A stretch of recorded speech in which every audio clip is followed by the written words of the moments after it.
Who would have thought priests would be caught dead digging around in a dump like this? But that's exactly how our story kicks off. Two guys in robes hitting up a garbage heap on some serious business. One of them was pissed that their orphans with abilities were being snatched up. They walked past this big, shady-looking bag that suddenly started twitching. The priest yanked the cloth off and found a girl passed out cold inside. But she was radiating some serious power, and both guys knew she was something special. They were so stoked about finding her. They almost did a jig right there. It was like Christmas come early. The girl started waking up, and all the noise around her seemed like one messed-up alarm clock. Her name's Aisha, and they took her back to the monastery, where they gave shelter to a few other orphans, just in time for a super thrilling lunch of compote and a stale chunk of bread. Aisha gnawed on the bread with a sour look, but not because she was afraid of breaking a tooth. She had her own reason, one she didn't want to share with anyone. There was a commotion outside, and then she spotted two shadows lurking by the window. Curiosity got the better of her, and she went to look. The kids told her they'd sold someone else to the nobles again. This time, it was a boy with the power to purify the air who got the short end of the stick. Another kid, seeing how pissed she was, reassured her that she'd be next, since she had the most power. But that wasn't what was bothering her, and the kid figured the problem was the food. Aisha's mood just kept getting darker. It looked like she was about to lose it. And then she just let all her emotions out in one long, loud scream. The truth was, she used to be married to the main character of a romance novel. Not yet, but after she died, she got transported into the novel and landed this role. The novel she was reading is called Lotus Blooming in the Mud. It was a new release in the online library, and it was blowing up fast. In her past life, the girl lived in a tiny room, always hustling with side jobs. And in her free time, she escaped by reading romance novels. In those moments, she'd just zone out, completely detached from her body. In the first half of this novel, the saint, Aisha, bites the dust. The main characters also included Aisha's ex-husband, Crown Prince Mercedes, and Sophie Wren, a saint candidate and Aisha's close friend. Those two started getting cozy, but memories of Aisha kept haunting them. Even the color of the Mercedes reminded him of his ex-wife's eyes. Up until now, our heroine had been holding back because she hated to waste money. But then something happened that finally broke her patience. One of the novel's characters, Duke Bastion's son, died at the age of 22. A lot of unexpected deaths started happening in that family for no reason. But the people of the Empire didn't think much of it. Only Sophie sensed something was off. She told the prince she felt traces of a massive explosion. It was some kind of different energy, but similar to what happened when Aisha died. Sophie's also sure that Aisha didn't die just because her powers vanished. There were too many of them, and they couldn't be contained within one person's body. All that stress is what led Aisha to her unfortunate demise. And right then, as Sophie and Mercedes were talking about it, their eyes locked. Without even thinking, they took a step towards each other, because they were both on the same page. But it wasn't anything inappropriate. They just both wanted to uncover the truth about Aisha. Our girl totally lost it at that moment, because that's not what she was expecting at all. She was rooting for them to get together and was dying to see them kiss. Her emotions exploded, and in a fit of rage, she threw a book at the wall, but it bounced right back. The corner of the book smacked her right in the forehead, and she passed out cold. And then she found herself in the body of little Aisha, the saint. And according to the original story, she's supposed to die young because of a power surge. At first, she couldn't tell if she was dreaming or if she'd really been reborn. But she knew one thing: she wasn't ready to kick the bucket. So, the girl decided to pull out all the stops to survive, as long as she was stuck in this world. What should help her is that the novel's prologue laid out a way to make it through this mess. The only option was to marry Duke Bastion, a direct descendant of a demon. His magical power could keep Aisha's overwhelming holy power in check. But to marry him, first she had to escape the temple where the priests had dragged her. She had an idea and asked the boy, Tom, if he had any ink left. When he said yes, the girl asked if she could borrow a little bit. Aisha cooked up a scheme to ensnare Levi Bastion and get him to the altar. Just then, Levi, who was still a young man, felt an itch in his ear and figured someone was talking mad smack about him. A little later, Father William was heading towards her room, moving fast. They told him Aisha was sick, and he didn't believe it, so he came to check it out. The girl was indeed lying pale in bed, with two servants clucking over her. They begged the priest to take a look at the poor thing. She was having trouble breathing, and she had a really high fever. They also showed him red spots on her arm. The servants were scared, wondering what the rash was from. The next moment, Aisha coughed, bringing up red fluid, and William worried it was the plague. All three priests jumped back to the door, not understanding how someone with such immense power could get sick. Catching the plague back then was the worst thing imaginable, so the priests were shaking in their boots. Aisha seized the moment while they were huddled in the corner and pounced on them like she was possessed. Man, you can't even describe the high-pitched screams and the look of pure terror on their faces. Then William, covering his face with a handkerchief, ordered them to get rid of her before anyone else got sick. That's exactly what the girl was waiting for, since that was her escape plan all along. Soon, they wrapped her up in rags like a mummy, and two attendants in makeshift protective gear carried her deep into the woods, where they dumped her in a pile of muck. And now the plan didn't seem so brilliant anymore. Even the priests felt a pang of regret that she was going to die. They were hoping to raise her and sell her for a bigger profit. Aisha waited until they were as far away as possible, then started tearing the rags off herself. She could still taste the nasty ink she had to drink in her mouth, because that was the only way she could fake a bloody cough. But the worst seemed to be over. Now all she had to do was get out of the woods and find Duke Levy Bastion. What seemed kinda easy at first turned into a whole different ballgame once she got a feel for the night forest. Besides the thick, dark trees, wolves roamed here, and they'd just found themselves a fresh target. But at the last second, the pack leader totally switched up and just sat down in front of the girl. And suddenly, these beasts didn't seem like predators anymore, just like a bunch of cute puppies. All the wolves started licking her face at the same time, like loyal little doggies. The thing is, because Aisha was so crazy powerful, pretty much every animal loved her. No matter how savage a predator was, it had come up to her all friendly, wagging its tail. The biggest of the wolves had some gnarly scars on its face, and Aisha figured he was the leader. So she asked him if he knew where Duke Bastion was. The wolf got all tense, and the girl realized he knew this guy pretty well. Then the beast started contorting, twisting its body to resemble a demon it was seriously afraid of. And when Aisha realized it knew where the Duke was hiding, it howled to let her know she was right. Then the girl hugged the wolf and asked it to take her there. The wolf was really not feeling that idea, but it agreed anyway. Aisha climbed onto its back. That way they could get to the castle way faster. And soon, a luxurious estate came into view. The place Duke Bastion called home. They were part of the royal family, but for some messed up reason, the castle was on the outskirts of the capital. Aisha could only figure they'd been kicked out for being total jerks. And before going any further, the girl thanked the wolf for its help. The other wolves came up to her too, hoping the saint would give them some head scratches. They were practically begging her with their eyes not to go in there. But Aisha didn't have a choice. Just then, a man appeared behind her, totally surprised to see animals gathered with a human. It was Wolfgang Bastian, and he wasn't happy someone was wandering around his place without permission. First, a crazy shiver ran down the girl's spine, and her hair practically stood on end. Turning around, Aisha wanted to say something, but she was speechless when she saw how gorgeous he was. She couldn't even figure out how a hottie like that could be a background character. She snapped out of it when Wolfgang asked her to introduce herself. The girl gave a respectful bow and told him her name. Then the man wanted to know if she even realized where she'd wandered into.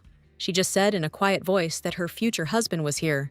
For a second, the young dude was totally stunned, because that was a weird thing to say. But then his face twisted up, and he figured the girl was just messing with him before she tried to off him. She immediately shot back. I mean, she really did look harmless. Plus, Wolfgang found out she was 9, and he figured, no way this little thing can hurt me. Then he checked her out, head to toe, and suggested they ditch that straw mat she was wearing first. The girl refused. That suggestion felt totally out of line to her. The Duke didn't repeat himself. He just reached out and yanked her headscarf, trying to pull it off. He realized she'd run away from some kind of temple, and he was curious where it was. Suddenly, they both felt a surge of energy crackling in the air. The girl's power was pouring out from under her headscarf, just gushing out of there. Usually, in cases like this, the kid gets taken to the temple right after they're born. Aisha sensed Wolfgang's power too, and figured he knew about hers. Now it's obvious she can't hide that she ran away from the temple, so she begged him, asked his lordship not to send her back to that place. But Wolfgang knew that temples often let kids, especially special ones, go without. He felt bad for the little girl with the sunken cheeks, and he scooped her up in his arms. The next thing she knew, the wind was whipping her face, almost blew her headscarf right off. Looking around, Aisha saw they were flying over the ground, not too high though. Still, she got scared and clung tighter to the Duke so she wouldn't fall. And the buildings started getting bigger real fast as they got closer. Aisha was scared she'd screw it all up, now that she finally had a shot at surviving. Up on the roof, she saw some dude yelling his lungs out. He was freaking out about some young hotshot ignoring his pleas to not go flying around. But it was all good. The landing was actually pretty smooth. The screamer was Wolfgang's assistant, Benjamin, and he figured his lord had slipped out the window again. Though Duke Bastian himself wouldn't exactly call it slipping out. Still, the assistant begged him not to do that, or he threatened to quit. But the Duke just held out a ring with a huge diamond, saying he'd found it on the road. He runs into stuff like that all the time on his walks, and he drags it all home. Benjamin looked at the girl and realized she was another stray he'd picked up along the way, and he was floored when His Grace introduced her as a potential bride. While he was still trying to wrap his head around that, Wolfgang hurried the young guest toward the house. Aisha kept trying to pry out where exactly they were headed, but the Duke kept mum until they reached a spacious room. It was super bright in there, and the gold-trimmed decor looked seriously lavish. Setting the little one down, the Duke called for the butler, Hugo, and he showed up instantly, like he was just waiting to be summoned. Wolfgang ordered him to bring some food for the little lady and a warm blanket. Hugo figured the kid was freezing and promised to get a fire going in the fireplace too. The girl couldn't believe that the Duke was showing her such kindness, even before he knew her. He probably only did it because she looked super pathetic and played it up, saying she was catching a cold. That surprised the Duke, because with her strength, she shouldn't even be able to get sick if she took a dip in freezing water. A minute later, more servants knocked, and the girl's eyes went wide when she saw what they brought. A small rolling table was practically buckling under the weight of all the different dishes. Aisha's mouth immediately started watering from the amazing smells coming off of them. Right then, the maids wrapped her in a soft blanket and offered her some comfy slippers. Aisha suddenly felt so cozy and nice, and she thanked them with a shaky voice, all flustered. Then they sat her down at the table, and the caring host told her to eat up and not worry about a thing. The girl didn't get why they were bundling her up when she wasn't even gonna get sick anyway. Even though it's not complicated, she still feels a chill, you know? This kindness felt off, though. Nothing's that sweet in this world without a catch. The first thing that came to mind was that the Duke actually saw her as a daughter-in-law. But after trying the first dish, she screamed like crazy, saying it was the best thing she'd ever tasted. And then she called him her future father-in-law, which definitely threw him for a loop. The girl reminded him that he'd already called her his daughter-in-law before, so she believed she had a shot at it, even imagined what it would be like. The Duke just sat there for like 5 minutes, watching her get hyped about something that hadn't happened yet. From his reaction, the kid realized something was up. Wolfgang straight up said she couldn't become his son's bride. She thought she must have misheard and asked him to repeat himself. That's when Aisha realized the cruelest torture in the world is false hope. In despair, she slammed her face into the table, nearly knocking over her food. Now she didn't even want to eat. She was terrified of what the future held. Wolfgang found the little thing's reaction amusing, so he decided to tweak his decision a bit. He explained that she still had a shot at getting her wish. His words were like sweet medicine to her ears, and she was overflowing with hope again. But she crashed back down when she learned that the chance was really, really slim. She couldn't understand why the Duke was acting like he was ready to set up the wedding, then immediately build a wall. Then she remembered the rumors. Duke Bastian, who rules the impenetrable fortress, he's just like his master, who they call a demon, or the devil himself. Even the name of the duchy is intense, Monster's Dam. It's the northernmost part of the continent, bordering the Forest of Grief, and it's the only place where monster outbreaks happen. Because of that, the nights were clashing with monsters overflowing the place every single day. The land became isolated, but stronger than anywhere else on the continent. Duke Bastian himself was known as a monster slayer because of his strength and skills. But even with that terrifying reputation, Aisha wasn't about to give up so easily. She raised a finger, all proud and warning-like, and declared that His Grace would seriously regret letting her go. She was dead serious, but the Duke found it hilarious and asked her to explain. The girl racked her brain, trying to come up with the most convincing reason. But all she managed to say was that she was super strong and really cute. Just in case, she also added that she was younger than the Duke's heir, which surprised the Duke again, since his son Franz was the same age as her. He was also surprised she didn't know her future husband's name, but he was talking about his second son. But that didn't bother her at all. She boldly declared that her brother-in-law was also a contender. But she wasn't really thrilled about that, since she wanted to be the first daughter-in-law. Wolfgang laughed a bit more, and then sent her to the maid's room. And she thought that was weird, because in romance novels, the father-in-law isn't supposed to act like that, acting like she was paving the way for her daughter-in-law with roses. Instead, she ended up in a dim little room with just a stool, a table, and a hard bed. Knowing there was nothing Aisha could do about it right now, she just dropped her head onto the pillow and decided to come up with another plan while she still had time. Originally, the saint became the crown princess at 14, and then her power just exploded. And that's when Aisha started wondering what would happen to the actual blooming if she could somehow suppress her power with the magical force of the bastion. Blooming signifies the wild, untamed flourishing of powers when you reach god level. And usually, the gray-haired cardinals would debate whether to bloom multiple times or not. So the fact that a girl of 14 was in full bloom was a total game changer. But since the story wasn't exactly lining up, the girl had no clue how her powers would develop. And she still clung to the hope of marriage, just to be sure she wouldn't end up 6 feet under. So, she needed to figure out a way to snag young Bastian as her husband. Because if she really blossomed, tons of people, including the royal family, would be after her. And the only thing that can keep those kinds of powers in check is the super strong Duke Bastian, the devil himself. Aisha pictured them together already, her future hubby looking after her, and her complaining to him about all the bad guys on her tail, and then him promising to take care of everything. But for now, that was just a pipe dream, and her reality was a dusty room with cobwebs in the corners. Still, she wasn't bummed, because she managed to stay the night at the estate, and they didn't ship her back to the temple. And the next day, she put on the maid uniform they'd whipped up for her overnight, and she dashed down the hall, ready to win the Duke over. She only stopped at his door, took a deep breath, and put on her game face. First, she gave a soft knock, just to announce herself. Then, she confidently opened the door and stepped into the spacious room. The first thing she did was yank open the heavy curtains, letting the sunlight flood in. Wolfgang was still out cold, lost in dreamland, when Aisha greeted him. Cracking open his eyes, the Duke couldn't even process what was going on at first. And the girl, flashing him a full-toothed grin, called him father again. Her behavior really did seem pretty bold, but she needed to win over the head of the house. The Duke was still scratching his head, trying to figure out if he was dreaming. Aisha grabbed his arm and started yanking him out of bed, saying it was way past 9 in the morning. Wolfgang just watched her trying to drag this heavy dude. Then he noticed she was wearing some weird clothes, and Aisha explained the maids had sewn them for her. Right now, she was happy even with this little dress, because she didn't own a single thing. Back in her old life, she lived for getting compliments on her sweet personality. She had a strong and flexible body, which totally won over all the aunties back in Korea. And now, she was doing a killer job, winning over the hearts of everyone in the estate.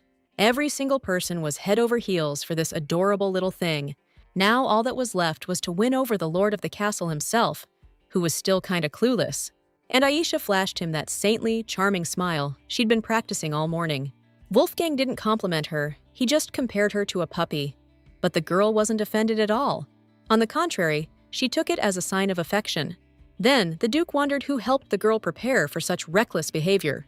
It turned out to be the butler, Hugo, but Aisha begged him not to punish him, because the old guy was innocent, and the girl herself made him do it. She also learned that the servants preferred dirty work to waking up the Duke, because he's always in a foul mood every morning, and they've even broken a few cups from fear. So Aisha thinks the Duke's partly to blame for their fear, and asked him again to get up.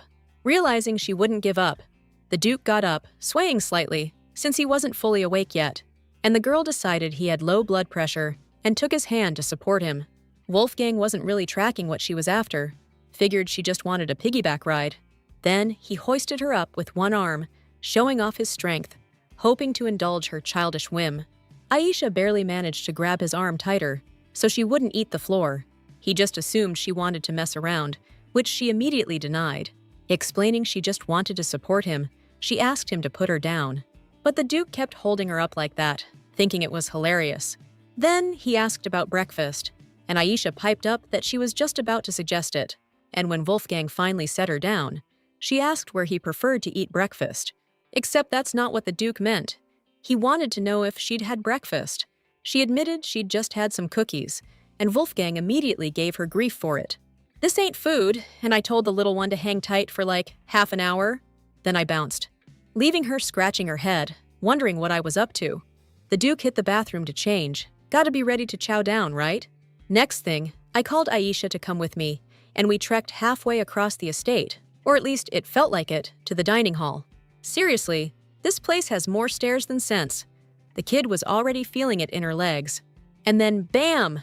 We walked into this dining hall, and it was as huge as that whole temple she used to live in. Right off the bat, the Duke chewed out the butler about some useless dish he'd made, and the girl started apologizing to Hugo, saying she felt bad he got yelled at because of her. Then Wolfgang sat Aisha down at this massive table, just for the two of them, and before you know it, they're bringing out a whole spread of mouth-watering meat dishes.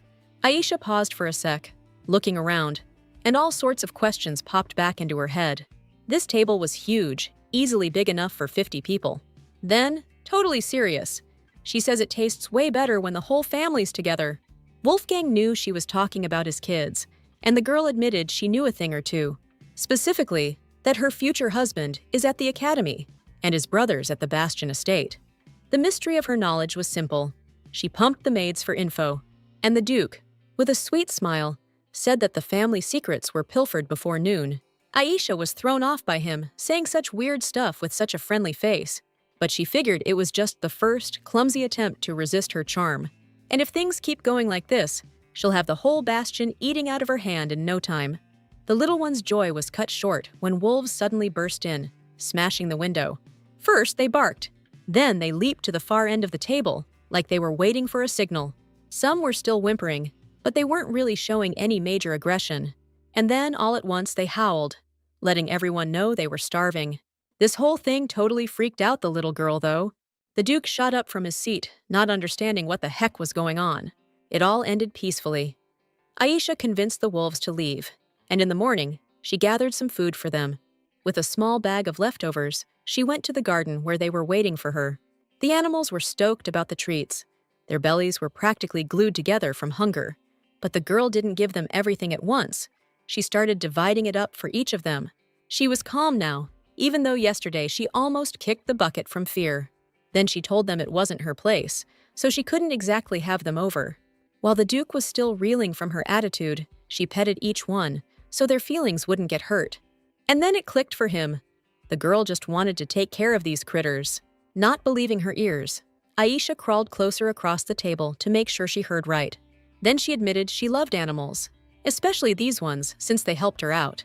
Still, the kid was worried the wolves would be a problem in the house, since people usually freak out around them.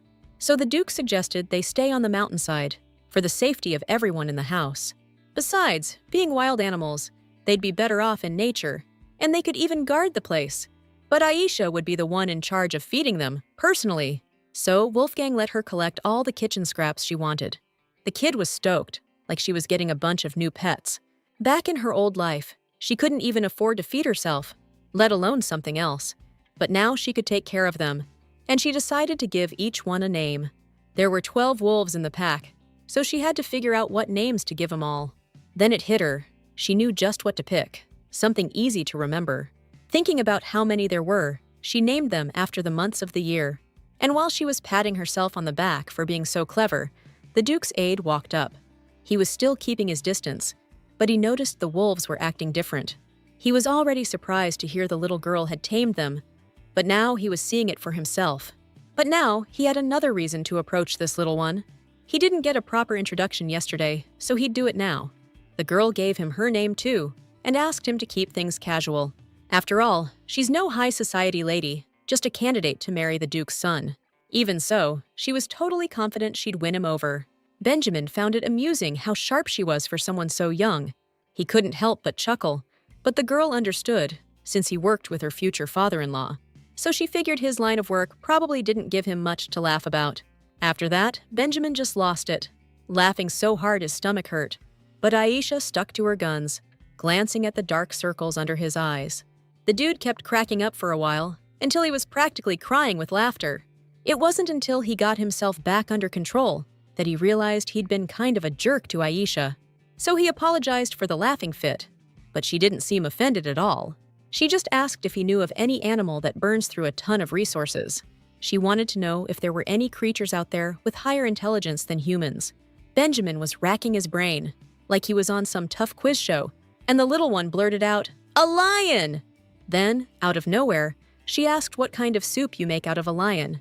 The assistant thought that question was super weird, and then she piped up again with, "The animal kingdom."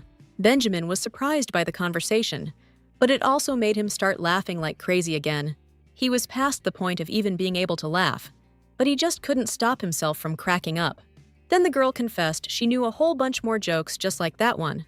That's how she won over the Duke's right-hand man, who then wondered why she was dressed as a maid. And her answer, that she was practicing to be a bride, totally fried his brain again. That's when Aisha explained that it was a great way to reel in the future father-in-law. It's a special demure daughter-in-law strategy, which she thinks is genius. While they were chatting, Aisha noticed Joan, the maid, carrying a covered tray. Realizing it was for the Duke, the girl asked if she could take it instead, especially since the butler had given her permission to do whatever her little heart desired. Joan was still surprised, and Aisha pleaded for a chance, since she hadn't managed to have a proper breakfast with the Duke that morning. That little speech totally melted the maid's heart, and she agreed. But she warned her to be careful, 'cause that tray was practically the size of the kid herself. Aisha swore she could handle it, but she regretted saying that, 'cause the tray was seriously heavy. She was grunting under the weight, but she wasn't about to give up on her plan. Turns out, a kid's body just ain't built for that kind of thing. Her hands were shaken so bad, she lost her grip and the whole tray went crashing to the floor. Aisha ended up sprawled out right there with the broken dishes and scattered food. But right now, her bruised ego stung way worse than her aching muscles. While she was trying to swallow her pride, Joan and Benjamin were seriously worried about her. Then, the kid heard this weird sound, like a herd of elephants stampeding. The Duke's footsteps were still echoing in her ears. He'd come to see what all the racket was about. He figured out the little one had made the mess, but he didn't get mad. Instead, he picked her up and praised her for trying to do something helpful. The servants got stuck cleaning everything up and bringing a fresh batch, and Benjamin got chewed out just for showing his face, which the assistant didn't think was as bad as slacking off and sneaking out the window. Wolfgang carried Aisha with him to his study, and she was surprised to see so many papers. Now she understood why Benjamin was so winded all the time. While she was turning that over in her head, the Duke called her out on her appearance, said she looked more like a street urchin than a proper bride-to-be, and Aisha apologized. Then she started apologizing for the broken cups, but the Duke told her not to worry about it. I mean, it's just dishes, but they seemed really precious to the girl. Then she glanced at Benjamin, sitting at the next table, and with a look, asked him to come closer. He understood what the young lady was doing and approached, but suddenly he was overcome with anxiety. When he reached her, the little one smiled at him, hoping he'd figure out what she wanted, and he started practically shouting, syllable by syllable, that she looked super cute. The Duke didn't get why his assistant was going on like that and told him to get back to work. And the girl felt a little bummed that this guy gave up so easily, like a trained puppy. Then she turned her attention to the papers that her father-in-law was carefully sorting through. On one of them, she saw the Duke's name and read it aloud. Repeating it several times, she got praised for reading correctly, and she was stoked about it. And as a little bonus, she got a tasty cookie. The Duke just kinda slid it to her without a word, but the girl knew she was supposed to eat it right away. So, thanking the man for the treat, she started chowing down, cheeks full. Right when she looked like a little chipmunk, the guys couldn't help but crack a smile. And she got curious what was so funny about eating a cookie. Still not finished with her own, Aisha reached for the plate, grabbing another cookie, which she also silently held out to the Duke, letting him know he should have one too. And to make sure he didn't even think about refusing, she explained that it's no fun eating alone. Then, like he was a little kid, she asked him to open his mouth and say, "Ah!" Wolfgang was about to argue, but the kid seized the moment and shoved a cookie in his mouth. Judging by his confused look, it was hard to tell if he even liked the sugary stuff. Aisha figured right then and there she'd found her new favorite hobby, which was force-feeding the Duke sweets, and she held out another cookie to him. Once the plate was empty, She happily carried it to the kitchen, grinning like a fool. Still, she couldn't figure out if the Duke actually enjoyed the food. She ran into Hugo on the way and grilled him about it, but he wouldn't give her a straight answer. The girl realized that in this castle, even if you think you know something, you really know nothing. While Aisha was lost in thought about it, the maids snuck up on her and gave her a shove from behind. Naturally, the kid lost her balance and face-planted right into the floor. She didn't cry, though. Instead, she turned around with a frown to see who was messing with her. One of the maids said Aisha was so tiny, they just didn't see her. And that sounded like a challenge the little one couldn't ignore. At that moment, she had an expression on her face that made the maids nervous, especially since the next second, the corner of her mouth twitched into a smile, like she was plotting payback. The maids still didn't get what was up with the girl and why she wasn't even crying. So, they decided to bail before anyone noticed what they'd done. But Aisha knew they didn't like her because she'd gotten in good with the higher-ups. Still, she was a little annoyed since she almost twisted her knee. So, as the future owner of the Bastion, she planned to teach those maids a lesson. After a while, she was sitting at the table with them, sipping tea. The maids were acting all friendly, showing how happy they were to be getting along with Aisha. The girl also said how glad she was that they'd taken her in. But then, right away, she added sarcastically that they were doing it while totally hating her guts. The girls froze, like they'd been accused of something awful, and Kim immediately apologized for them bumping into her in the hallway. She was the kindest of the three maids and noticed the blonde's unhappy look, who didn't get why her coworker was suddenly staring at her like that and huffed angrily. This maid, Bibi, really did look that pissed, like Aisha had wiped out her entire family. Still, it was a mystery to the little one why this maid was treating her this way. And just like that, the girl totally switched gears, which threw the blonde mean girl for a loop. She announced that the Bastion family was full of seriously handsome guys. Two other maids immediately chimed in, saying no one could compare to their beauty, and if you saw them training, you'd practically lose your mind for a minute. Aisha, though, was talking about facial beauty, specifically the Duke's looks. She thought he was the most gorgeous, and noticed how the blonde suddenly got flustered. The girl kept raving about him, saying she'd never seen anyone more beautiful in her life. The maids weren't exactly on board with that, since they thought he was pretty intimidating. After all, Wolfgang Bastion isn't just a duke. He's got some serious darkness in his blood. Legend has it, the god Lumiere was originally on the side of the Great Dark One, Noir. Then the devil Noir gave up his godhood and chose to live and die as a human. He became the first lord of Bastion Manor in the desolate Winterlands. The reason he did it was because he fell in love with a woman, a regular human being. Her name was Roxanne Bastion, and from that day on, Noir descended from the heavens, and the moment his foot touched the estate, he was no longer called a god. Afterward, the fallen god was condemned by the faithful, and after he came down, monsters started popping up all over the place, like weeds. Nobody was happy about it, and a lot of people got hurt by those monsters. They started holding a grudge against Noir, which led to their demise.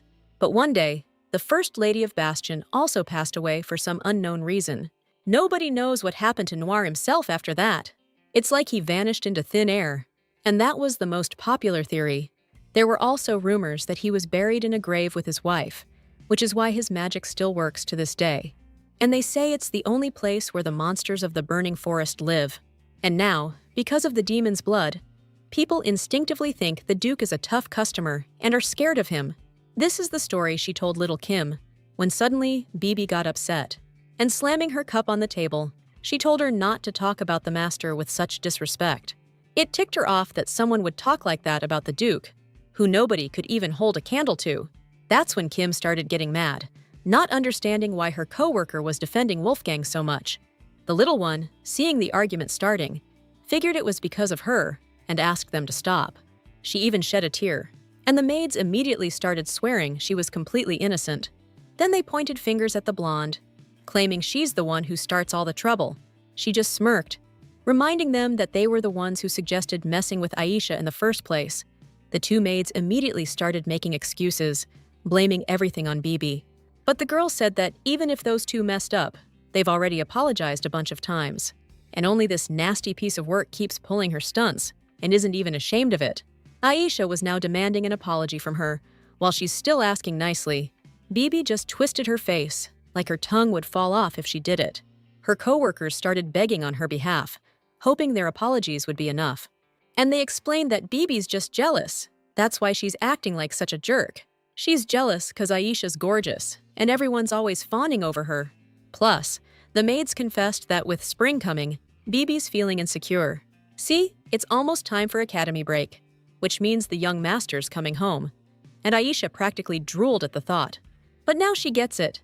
Bibi's got a thing for the guy she's supposed to marry, and she's acting like a total dirtbag, instinctively seeing Aisha as competition. Aisha didn't even want to think about her future husband and that nasty piece of work being together. Soon, the day arrived when the young master was due back the next day. The butler gathered all the servants, ordering them to stay sharp and get to work. Aisha just didn't get why everyone was so stressed about an 11-year-old kid coming home.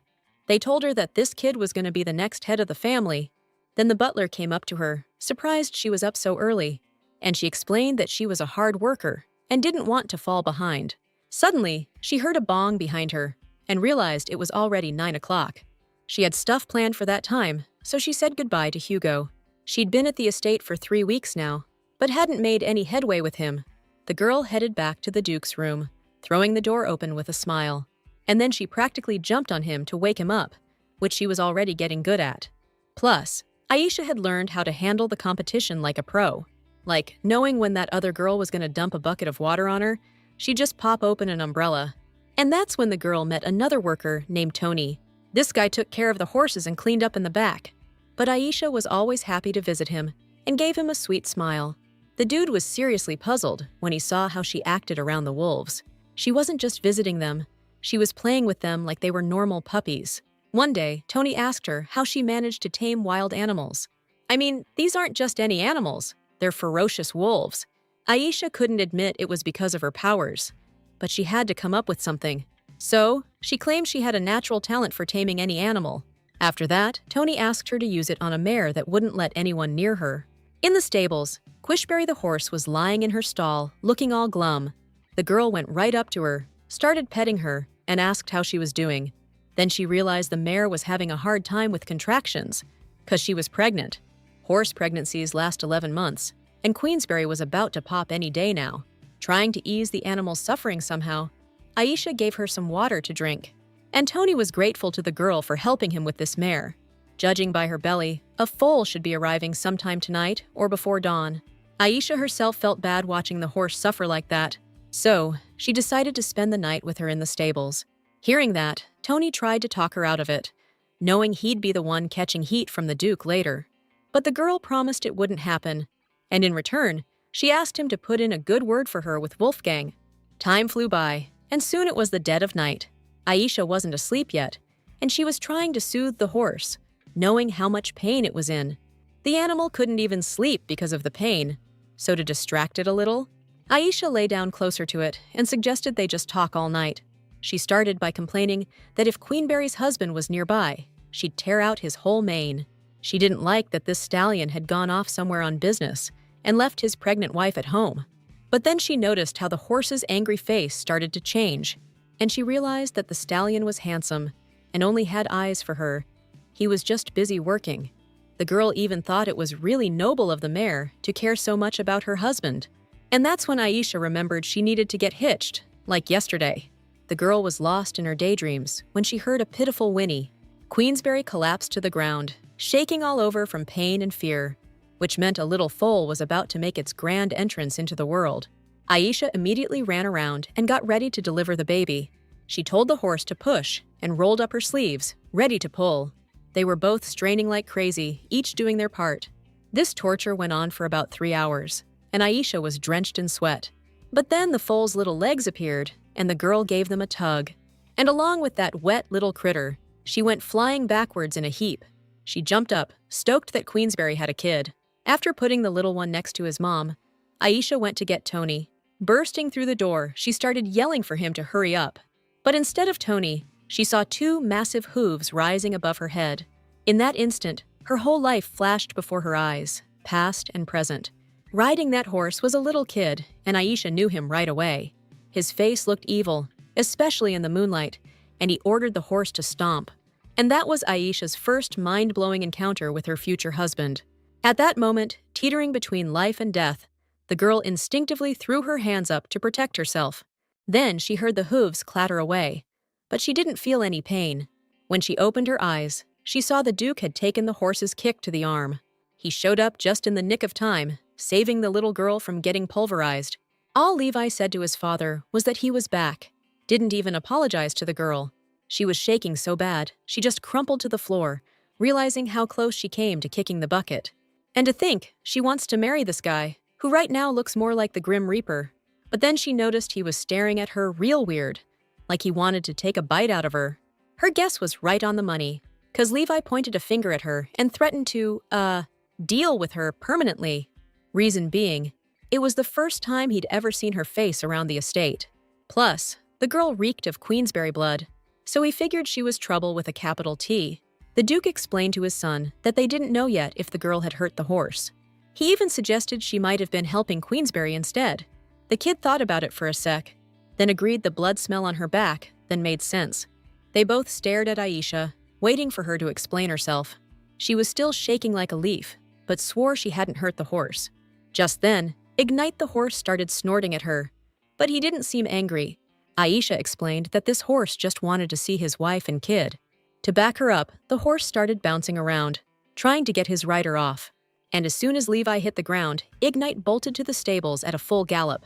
Then, through the open door, everyone could see the horse family reunion. The Duke and his son agreed the kid had come back at just the right moment. Levi confessed he'd arrived early because Ngate was worried, and he'd been riding alone all night. Plus, he felt like he was being followed. But that's not important right now. Aisha was so engrossed in their story, she was practically reaching for the popcorn. Levi also mentioned that the end-of-year ceremony had wrapped up yesterday. Finally, the boy apologized to his father for worrying him with his reckless behavior.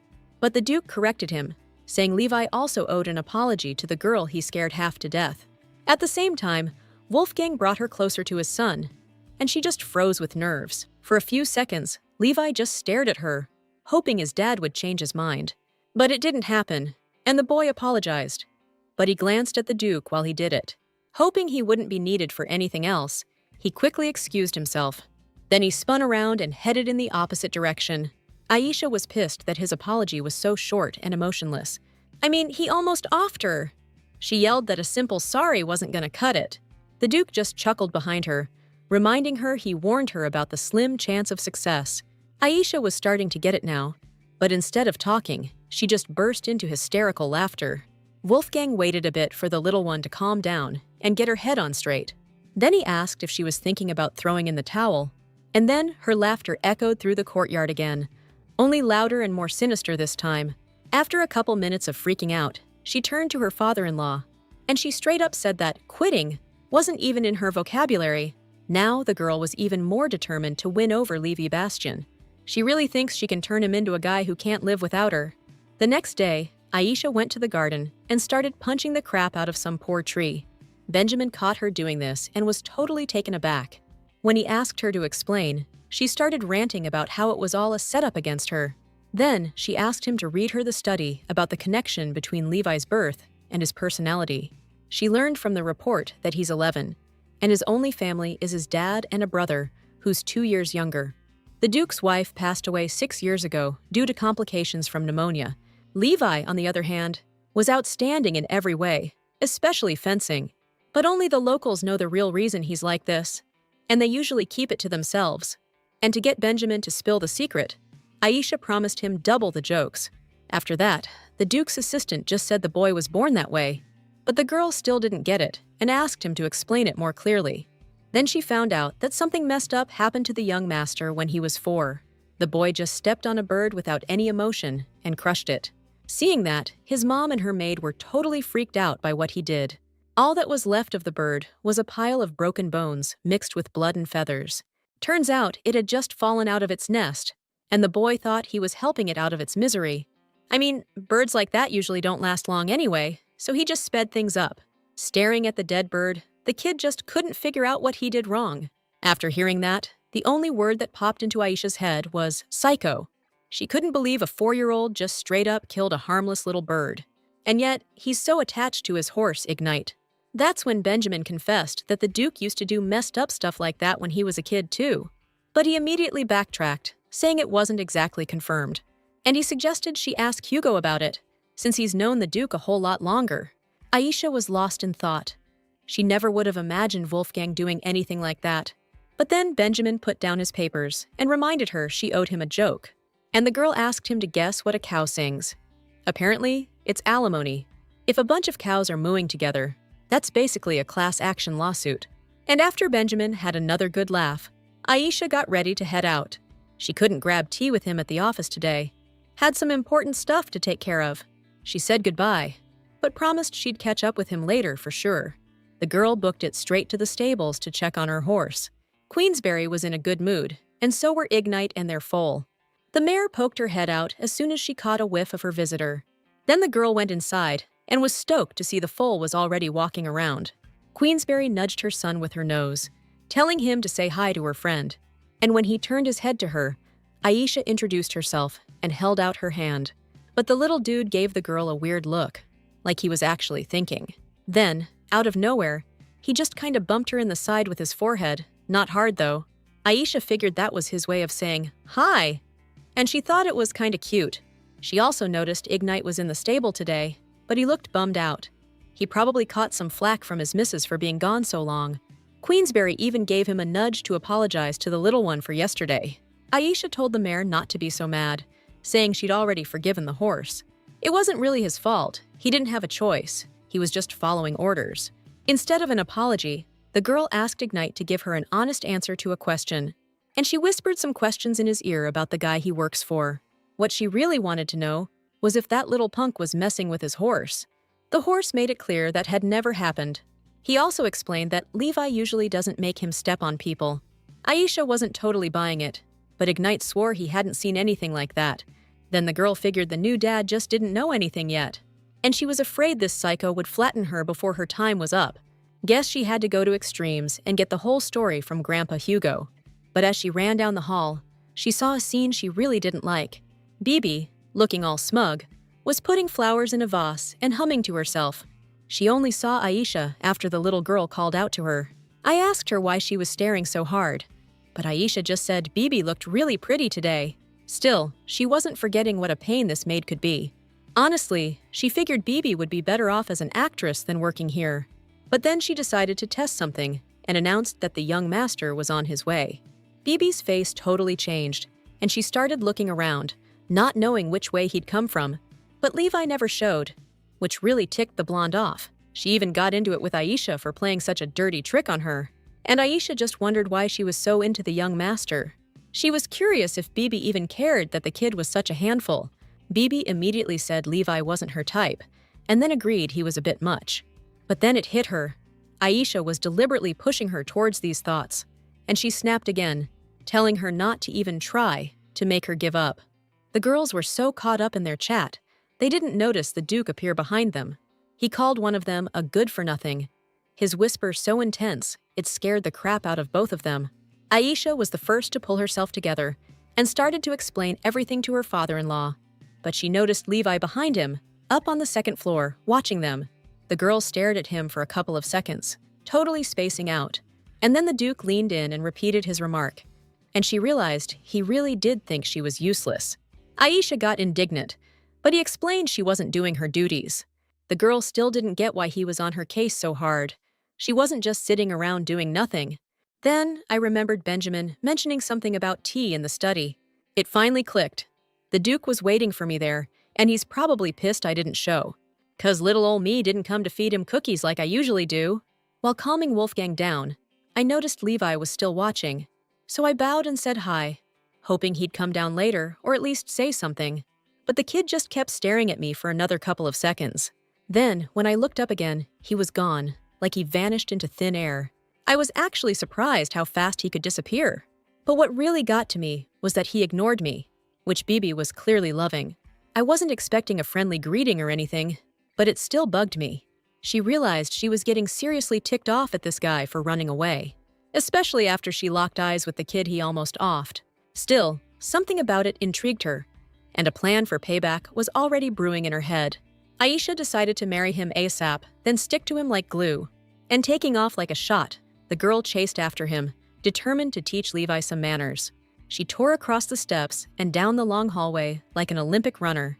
Finally, she stopped in front of a huge closed door hanging on ancient hinges. It was the butler's office, and the girl asked if she could come in. She had a really important question for this guy, and she needed an answer. Hugo invited the little one inside so she could speak freely. Before Aisha asked her question, she laid out what happened that morning. She talked about how she almost bought the farm when the young master tried to squash her. Hugo was genuinely surprised. He figured all the commotion was just because Levi came back early. Then he started asking if the little one was hurt, but that wasn't what she came to talk about. She's curious about a few things regarding the young master, and she confessed she'd heard whispers that the Duke went through something similar as a kid. The butler didn't know exactly what the assistant had told her, but he insisted the Duke's childhood was perfectly normal. That threw the girl for a loop, but she pressed him for details. He added that the head of the house used to act a lot like the young master does now. Then he clarified that normal meant normal by family standards. Anyway, Aisha figured, whatever was going on, the Duke was trying to be a better person. Hugo explained that now he only lops off a hand, unlike how he used to, really mess people up. Then, with a smile, he added that he'd turned over a new leaf after meeting Catherine. That was Wolfgang's late wife's name, and she was the one who managed to change him. The Duke brought that woman here once, just like he did with little Aisha. The little girl found the story fascinating and asked for more. She also thought it was a weird hobby, picking up people off the street and then making them family. But the butler had already gotten used to it. Plus, the Duke calls it destiny. The great destiny of the Bastian family, passed down from generation to generation. Then the butler went quiet, like he was waiting for Aisha's approval. The girl didn't know how to respond, but she felt like she got her answer. And the thing that changes the rotten character of the men in this family is love. Catherine's love helped the Duke straighten up, even if she ruled with an iron fist. She used to say that if there are no emotions, then pain helps to educate. Hugo remembered a moment from the past, when Madame Bastian walked in on her husband and caught him there, standing over a body with a bloody hacksaw in his hands. And she was furious that he ignored her request to feed the kids first. Giving him a good smack upside the head, she reminded him that family comes first, then his extracurricular activities. At that moment, Hugo glanced at his watch and explained that he had to go, and hoped he was able to answer the girl's question, who was totally speechless. She just realized she'd finally found someone to look up to, and that thought stuck with her all the way until the next day. The next morning, just after dawn, all the servants lined up to greet the Duke. Aisha was standing there with them, yawning every now and then, because she was still sleepy, and when Duke Bastian walked in, all the servants bowed to him at the same time. He wasn't alone. Levi was walking beside him, giving everyone the stink eye. Wolfgang noticed Aisha, who immediately grinned, but the Duke quickly wiped that smile off her face, calling her a good-for-nothing again.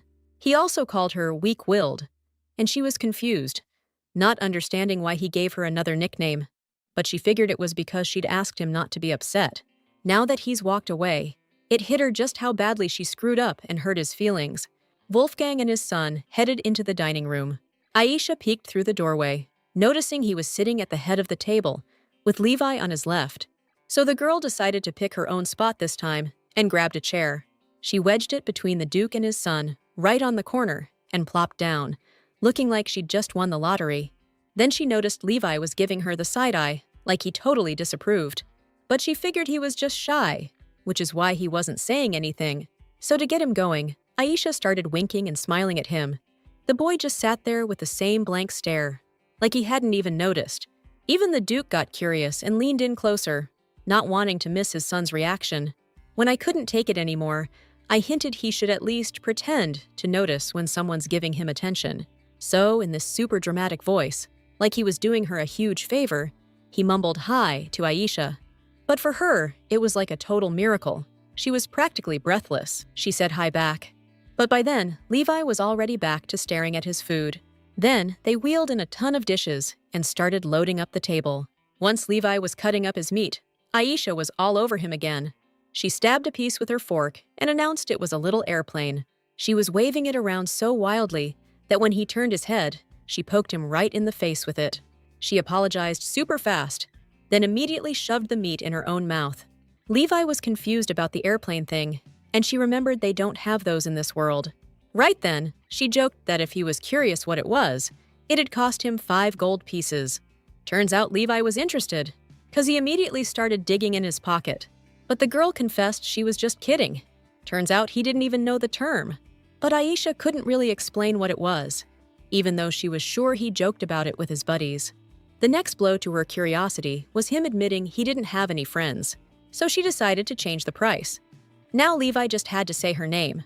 Only then would she agree to tell him what an airplane is. But the kid turned away, like he was being forced to do something shameful. The girl even giggled, shaming him for being embarrassed by something so small. She couldn't believe psychos could even get embarrassed, and that cracked her up. But then she felt this incredibly scornful glare on her. Bibi was peeking through the doorway, and Aisha could practically taste her jealousy. But the kid didn't get mad. Instead, she childishly stuck her tongue out to tease her even more. When the noisy lunch rush hit, Aisha went outside. She felt like she'd eaten way too much. Suddenly, she spotted Levi talking to Bibi in the garden and was totally horrified. Hiding behind a tree, she saw the blonde girl hand something to the young master. It was the embroidery she'd made herself, thinking of Levi and planning to give him as a gift. She'd almost put the handkerchief in his hands when he walked right past her, totally blanking her. Even Aisha thought it was a low blow. He didn't even bother to explain anything, and when Levi was gone, Bibi burst into tears, feeling completely humiliated. Aisha felt bad for her, so she went over to see if she was okay. She even put a hand on her shoulder, like a friend, to offer some support. But instead of being grateful, she grabbed the kid's arm hard and shoved her away. I mean, she definitely didn't want to go crying on her rival's shoulder. And then, in a total rage, she announced she was challenging her to a duel. What's more, she demanded Aisha follow her to the backyard like, right now. On the way, she suggested they settle things with a good old-fashioned brawl, and the loser would have to back off from the young master. Bibi was so disgusted, she grabbed the kid by the collar. But Aisha started begging, saying they should talk things out, like she always does. She straight up said Levi gets to choose, not be fought over and then treated like some prize. But that just pissed off the already fuming blonde even more. Still, she didn't get why the blonde was so hung up on Levi. I mean, they're 4 years apart. But if Bibi wasn't backing down, Aisha was gonna have to escalate things. And she told her to give up, or she'd be begging for mercy. The blonde couldn't believe this little brat was acting so tough, and she raised her hand, ready to teach her a lesson right then and there. But Aisha suddenly started whistling some complicated tune, which made her stop. She just didn't understand what was happening and figured the kid had just cracked under the pressure. Turns out that was Aisha's way of calling in a pack of wolves for backup. And in like 2 seconds, they were all around her, snarling at the mean bully. Bibi never thought of herself as a coward, but right then, she felt her heart drop into her stomach. She started backing away, tripped, and landed hard on her butt. Aisha just reached out a hand to the wolf, telling Bibi to say hello to her friends. The pack leader, bearing his already messed up face, started getting closer and closer to the blonde. His growl and hungry, evil stare made Bibi almost lose it right there. Then she started bawling, begging Aisha for mercy, and she sounded totally sincere. The wolves backed off, and the little girl thanked them for their help. Bibi, at that moment, looked at her rival like she was some kind of possessed demon controlling the beasts. But then she reached out a hand to the blonde and asked them to just try and get along. She explained that no matter how much they fought, the young master's choice was the only one that mattered. But Bibi, finding her courage again, snapped back at Aisha, who had implied she wasn't good enough for Levi. Whimpering, Hatem admitted that she didn't have a chance anyway, because she was just a servant, so she had no right to even look at the young master. And Aisha seemed to perk up, pointing out that since she knew that, she should just back off. Besides, the little twerp was already feeling pretty confident about winning, and she proudly declared that no matter who she was still going to marry Levi Bastian. Bibi was stunned again, increasingly thinking this girl was totally out of her mind. She even got curious about how she planned to pull that off. Aisha couldn't exactly admit that she was already a pro at this, having risen to the rank of crown princess. All she said was that she had reasons that left her no choice. And she told Bibi she was way too hot to be stuck with a guy like him, which the blonde found kinda funny. Not that she ever doubted her looks. But now it was pissing her off that Aisha kept giggling and threatened to smack her upside the head again. Anyway, Their talk ended pretty peacefully. All things considered, no bruises. A few days later, Aisha went to the Duke's office, ready to have a serious chat. She started slow, asking why they were raising that kind of people here. Wolfgang thought the question was super weird. He actually thought she meant assassins. But that's not what she meant. She meant his son was practically invisible. And since she's a potential bride, that was a real problem for her. Levi's been locked up in his room for days now, hasn't even peeked his head out. It's been a whole week since Levi got back for spring break. All you ever see is him glued to a book through the window. Except for that one day, he was like a freaking ninja, totally vanished. Aisha even camped out in the hallway all day, hoping to bump into him. But it was no use, and the kid figured she had to try something different. The Duke admitted he'd actually be more worried if his son did go out. Truth is, as long as the boy's in the mansion, he's keeping a low profile. Aisha still didn't get it. Levi's the lord of the manor too, but he's acting like a guest who messed up. Wolfgang just told her not to sweat it too much, but she wasn't letting it go. She was dying to know what happened to him. And then the Duke confessed that Catherine, Levi's mom, died in this mansion. The girl remembered the butler's story about this woman, who died young. She was a strong leader, even better than the people before her, and she accomplished a lot. The little one realized she'd hit a nerve with the Duke and apologized. But it didn't seem to bother him at all. Instead, he started pinching her cheeks.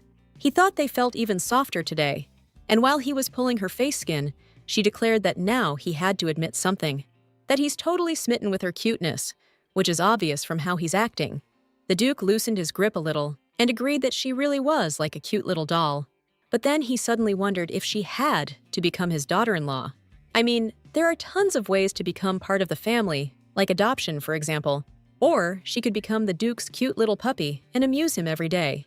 The dog idea didn't exactly thrill her, and she asked him not to joke like that.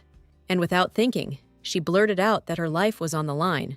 Wolfgang looked puzzled, and she quickly corrected herself, saying this was as important to her as life itself. That's why she's acting so decisively, as befits the Duchess of Bastion. Still, Aish felt her face getting red, and she left, saying it was too hot in there, and that she needed to go get some fresh air because of it. On the way, she scolded herself for almost inviting disaster with her big mouth. Aisha almost lost it when the Duke offered to adopt her, or turn her into his pet. I mean, her power? That's sacred ground. Hands off! But this same power could also be a one-way ticket to the graveyard. Stopping to catch her breath, Aisha kept telling herself she needed to be extra careful and play her cards right so she doesn't get tossed out on the street. With those thoughts swirling, the girl headed to the stables. There, she confided in a foal that being upfront and stubborn was totally her jam. Queensberry walked up, and the little girl hoped she felt the same way. The horses told her to chill, but she wanted to get everything done before vacation was over.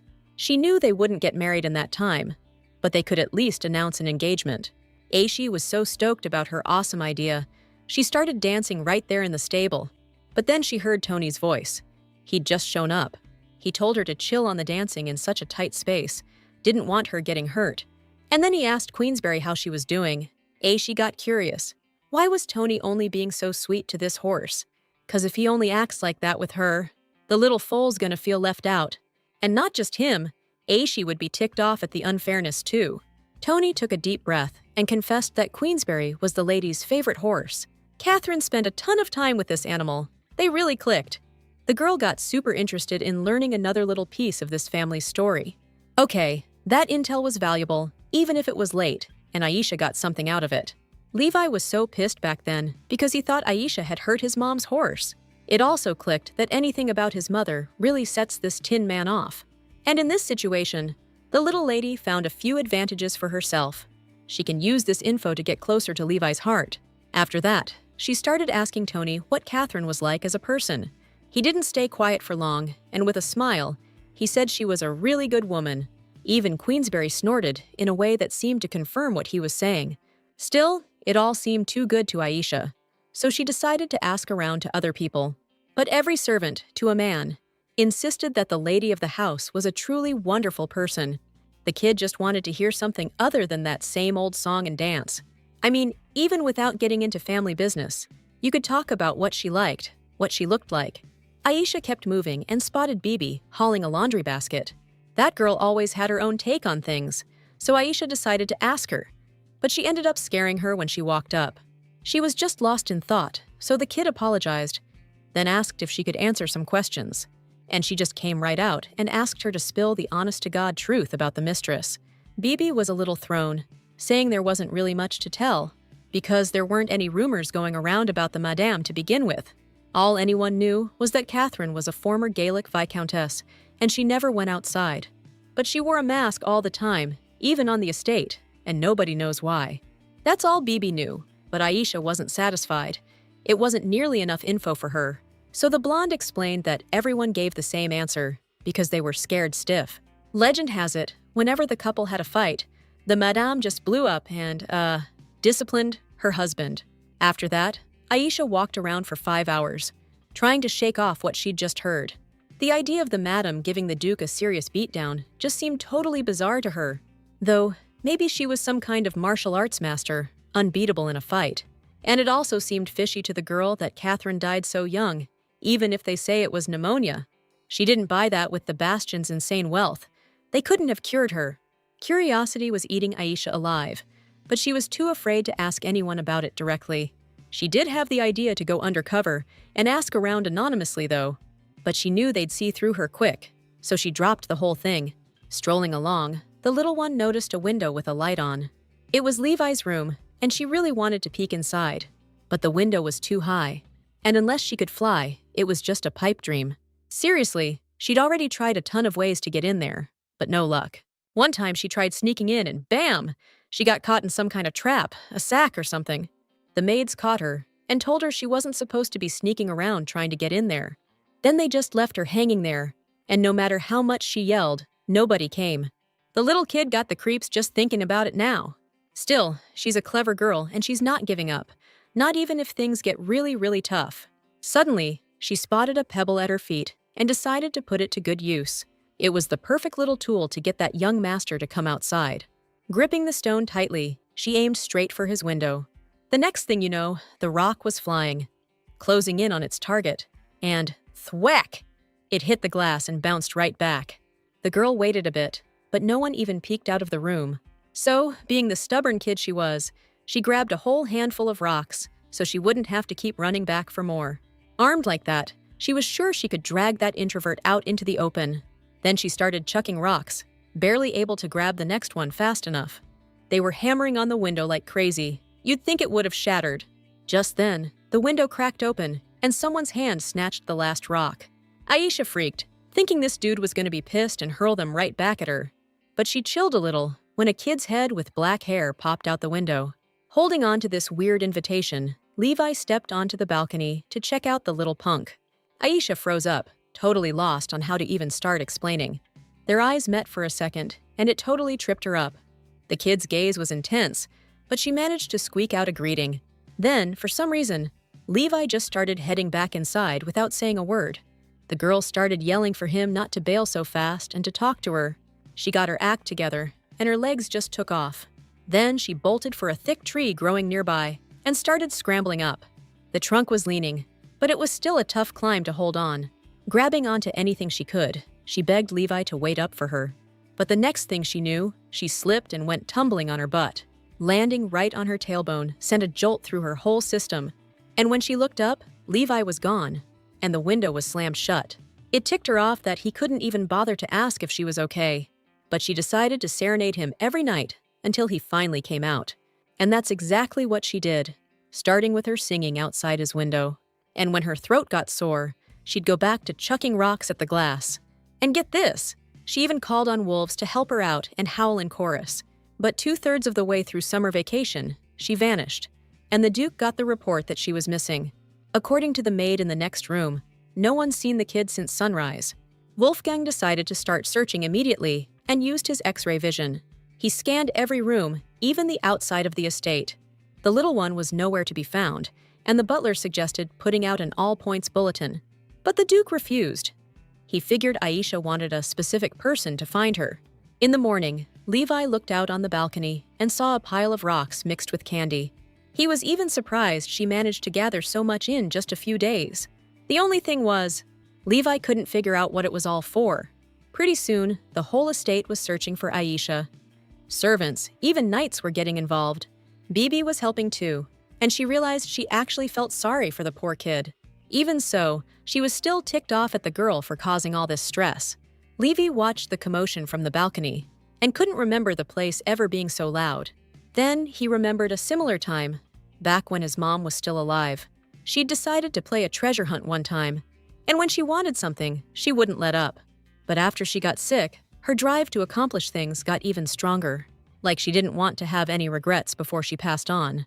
During the treasure hunt, she told them to look carefully because it was really well hidden. Franz was just a little tyke then, but he could already walk and was searching with his dad. And the butler was trying to pry the location of the hidden stash from Queensberry's horse. But Levi just stuck by his mom like he couldn't care less. He just didn't see the point in looking for them. That's why he bailed on the whole thing. Katrin wanted to cheer him up, get him to loosen up a little. So she told him he'd make her day if he joined the treasure hunt. That's the only thing that got the kid to haul his butt off the bench and go look for the loot. Levi Bastian's world quickly became all about books, both regular ones and dictionaries. And his education was built step by step, like a sandcastle in the desert. From early childhood, he was taught to act, knowing right from wrong. So he didn't think it was right to step on an injured bird, even to put it out of its misery. Turns out, his mom was the first person he made an exception for. Levi didn't choke her out, because she was hacking up a lung. Instead, he wrapped a warm shawl around her, so she wouldn't catch a draft. Katrin gave him a sweet smile and said there was still hope after all. Hope. That's a tough word for Levi. For once he understood what it meant, correctly. 'Cause when his mom said it, she looked happy. That day, he even won at treasure hunting.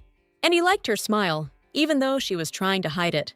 Back then, his mom seemed really happy to him. Then one of the servants yelled from behind the bushes, waving Aisha's apron around. The others huddled up, freaked out that something terrible had happened to the girl. There were tracks leading towards the mountains, so they decided to send out a search party. Levi saw all this too, and for some reason, he decided to take action. In a flash, he jumped off the balcony, like he teleported in that direction. Meanwhile, Aisha had been sunbathing on her wolf mattress for so long, she'd dozed off. In her sleep, she mumbled, begging her future husband to just once open the freaking door. The boy crept up super quietly and was a little surprised at how sound asleep she was. The wolves caught his scent immediately and started snarling, keeping him away from their mistress. The slight commotion still made the girl wake up, and she started rubbing her eyes. Standing a couple of steps in front of her was a totally stunned Levi. And Ice was right there, wondering why he was sneaking around. But then it hit her that it was Levi in front of her, and she thought she was hallucinating. So, to check if it was a dream or just a crazy fantasy, the girl reached out and pinched his cheeks a little. Since he felt solid, Ice knew it was real, but she was still in shock. And then a smile spread across her face, because the one she'd been thinking about had found her. She showed her joy with a hug, throwing her arms around Levi's neck. But what made her even happier was that this untouchable guy was finally in her grasp. She was bursting with excitement that her Levi dream had come true, and she'd managed to snag him. The boy himself wasn't enjoying it. On the contrary, he was creeped out. He shoved Aisha so hard she went flying, and without wasting another second, he bolted. Just took off running. Aisha ended up going home bummed, mostly because who knows when she'd see Levi again. As she walked under his balcony, he tossed her down a small blanket. The girl didn't quite get it yet, but figured she'd wrap up in it just in case. Then she noticed Levi's bedroom door was open, and she realized he'd thrown the blanket so she wouldn't be cold. Her heart skipped a beat realizing that this guy was changing. She started yelling happily about how warm she felt because someone had thrown her a blanket. And then she added that, to be completely happy, she just needed that someone to take her hand. Aisha stood under the balcony, hand outstretched, like she was waiting for a miracle. But when she saw nothing was happening, she switched tactics. She started coughing, pretending she was catching a cold and feeling worse. It worked! The kid bolted from his hiding spot and jumped off the balcony. The next thing you know, he grabbed her hand. Just wanting her to feel better, he started rubbing her palm to warm it up, begging her not to be sick. Aisha herself felt her legs wobbling, but she held it together and thanked Levi. Then he asked about the little girl, all wrapped up in the blanket. She was actually curious why he was suddenly so interested in her name, and Levi reminded her that she promised to tell him about the plane if he called her by name. The girl introduced herself eagerly, seeing it as a chance for them to hang out for a while. She also explained that meeting each other automatically made them friends, so they could be casual with each other, 'cause that's what friends do. Then she asked him to follow her, so she could explain what an airplane is. After drawing a rough airplane shape in the dirt, she gave him a quick rundown of how it gets off the ground. She couldn't help but notice how fascinated the kid was by the marvels of modern civilization. Aisha decided to use this as an opportunity to, let's just say, influence his thinking. Next, she started talking about marriage, when a man and woman decide to tie the knot. And after 2 hours of chatting, she wrapped it up by saying that marriage is a really great thing, because the world of a loving couple becomes brighter and more beautiful. Aisha was really pushing the whole, we should get married thing. But Levi was totally wiped after that never-ending lecture. Seeing he was about to pass out, she suggested they go check out her hideaway. Of course, she meant a love nest. But she had to get Levi interested somehow. By then, it was late, and Aisha was actually enjoying the moonlit walk. Then she led him to this shack, claiming it was her secret hideout. Usually, she just hangs out there with the wildlife. But now Levi was a welcome guest. She was a little embarrassed that it was so bare, and admitted she wanted to fix it up. Levi didn't get why that involved him, but hey, it was their hideout now. Aisha even suggested building a separate little den where they could also hang out. The kid didn't quite get the whole picture yet, but he was definitely intrigued. It was a first for him, having a girl actually get under his skin like that. He laughed for the first time in ages, and actually held hands, becoming friends with someone. He even asked her name for the first time ever, when she briefly disappeared. And now they were chopping wood together. Well, Aisha was doing the chopping, and Levi was catching the logs. The girl was even happy that her lumberjack skills were finally coming in handy. But Levi, seeing her smiling while gripping that axe, even thought he might have bitten off more than he could chew. However, after a little more time, the little house started looking way more cozy. Looking at it, Aisha suddenly expressed regret that they were going to have to part ways. After all, they even built a house together. But now destiny is pulling them apart, because Levi's got to head back to the academy tomorrow. The kid didn't know what to say. Going to school was just normal for him. But the little one grabbed his hand and asked him not to fool around while she was gone. Before he left, she told him to eat well. Something stirred inside Levi, and he gently stroked her hair. But the next second, he grabbed her and clapped a hand over her mouth, telling her to keep it down. Then he whispered in her ear, barely audible, that they needed to get back home. Somehow, the boy knew that hired guns were closing in on the estate. Levi put the girl on the wolf's back and told him to step on it. Then he smacked the beast on the rump, and it took off with Aisha towards the estate. Aisha just realized Levi sensed some kind of danger. But what actually happened was still a mystery to her. When she rode up to the gates, the knights were already preparing their weapons, and Wolfgang was ordering everyone to get ready quick and be on their guard. Seeing the little one, the Duke was glad she finally showed up. And he told her and his son, who suddenly appeared next to her, to get inside, quick. Levi immediately stated there were a lot of enemies, which is exactly why the Duke was herding the kids into the house. But before they left, Wolfgang knelt down next to the little one and showed his son that her body was the size of a pea, and if she got even a scratch, she might not make it unless someone was there to protect her. The kid knew what his dad meant and squeezed Aisha's hand tighter. Then he led her into the manor, his dad grinning as he watched them go. The little ones headed down the long hallway to the safest room. On the way, they heard Benjamin's voice coming from somewhere below. He was hiding under a desk, trying to keep the documents and himself secure. The girl couldn't understand how some papers could be more important right now. Just then, a huge crash came from outside, so loud it felt like the walls were shaking. Levi calmly explained that it was just a regular attempt on their lives. But to her, it sounded more like a full-blown invasion. Aisha wondered why anyone would even want to attack the manor in the first place. Benjamin was being all quiet, so she yelled at him for not explaining anything. But it wasn't that simple. I mean, there are a ton of reasons to go over. Aisha was about to give him an earful again when they heard a crash, even closer this time. And from outside, they could hear screaming about the defense line being breached and needing to protect the estate.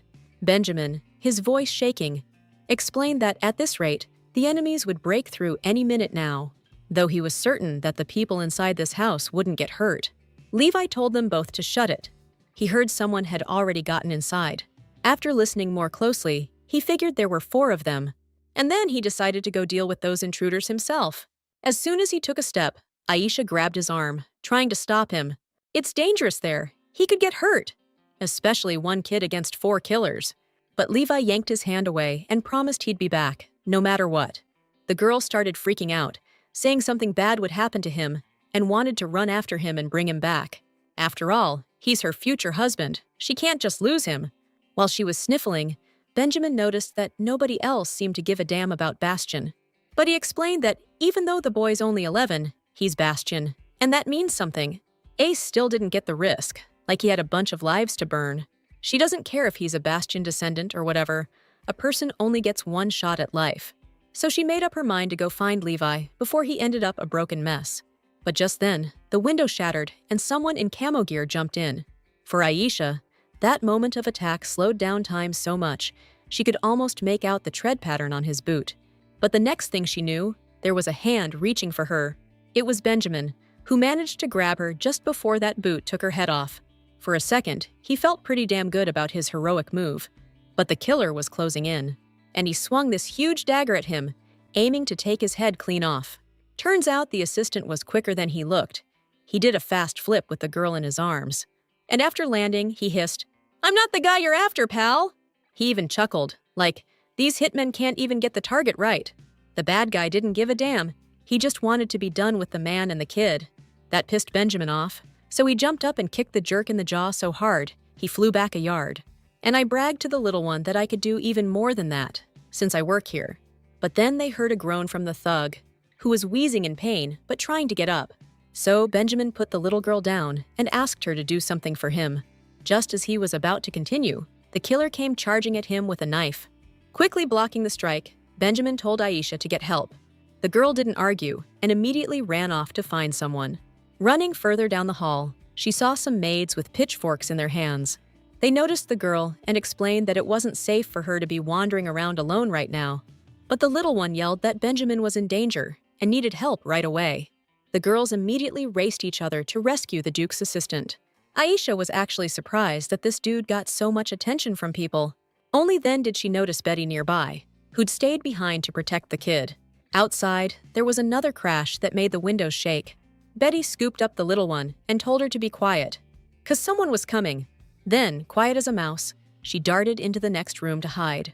They ended up in the kitchen, where the maid stuffed Aisha in a cupboard and told her to stay put, and told her not to worry, promising to come back for her soon. The girl was left alone in the cramped, dimly lit space, and started praying that everyone in the manor would be safe and sound. As soon as she finished her prayer, she heard footsteps and peeked through the crack. That's when she spotted a guy holding some kind of artifact. Aisha instantly recognized the thing. Looked like a framed mirror, but it was a holy relic. It's got sacred power, forged by the kingdom itself, and the priests running the temple bought it for a boatload of cash. You can use a thing like that for all sorts of stuff. This mirror reveals hidden energy instead of showing reflections. Like, it could sniff out someone's power, even if they're trying to keep it under wraps. The guy noticed the glow and yelled to the others that he'd found what they were looking for. Right then, Aisha started shaking, realizing they were after her. All she could do was pray for some kind of miracle to happen. But then the blade of the thug's dagger flashed as he tried to pierce the closet door. Aisha didn't even realize she'd curled up into a ball and glued herself to the back panel. And the thug didn't understand why his target was moving. Still, he kept hacking at the door, desperate to get to her. The girl clamped her mouth shut so she wouldn't make a sound and kept praying. Just then, she heard someone else's footsteps, rapidly approaching. Aisha heard some kind of crash outside, and no one was banging on the door anymore. Turns out, Levi showed up and took that scumbag down with a single hit. Then he walked over to the closet that the thug had taken such a liking to. And when he threw the doors open, he saw a terrified girl inside. Fear had drained all the color from her face. But seeing Levi, her heart started pounding again. The kid reached out his hand, and she, still trembling, leaned towards him. He helped her get down, but Aisha's legs buckled out from under her. So, the girl leaned on her rescuer to keep from falling. That's when he noticed her hand was bleeding like crazy. Aisha, trying to act tough, said she just got a little scratch by accident. But even trying to convince herself didn't stop her whole body from shaking. Suddenly, Levi remembered something from his past. When his mom hugged Franz, he stopped crying instantly. It always surprised him. But his mom explained that little kids just need hugs. You gotta do it with real feeling, from the heart.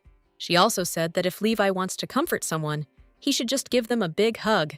And right now, standing in front of him was this tiny, vulnerable person. So Levi hugged her pretty tight, telling her that everything was gonna be all right now. Aisha's legs almost gave out, but this time it was from a different kind of shock.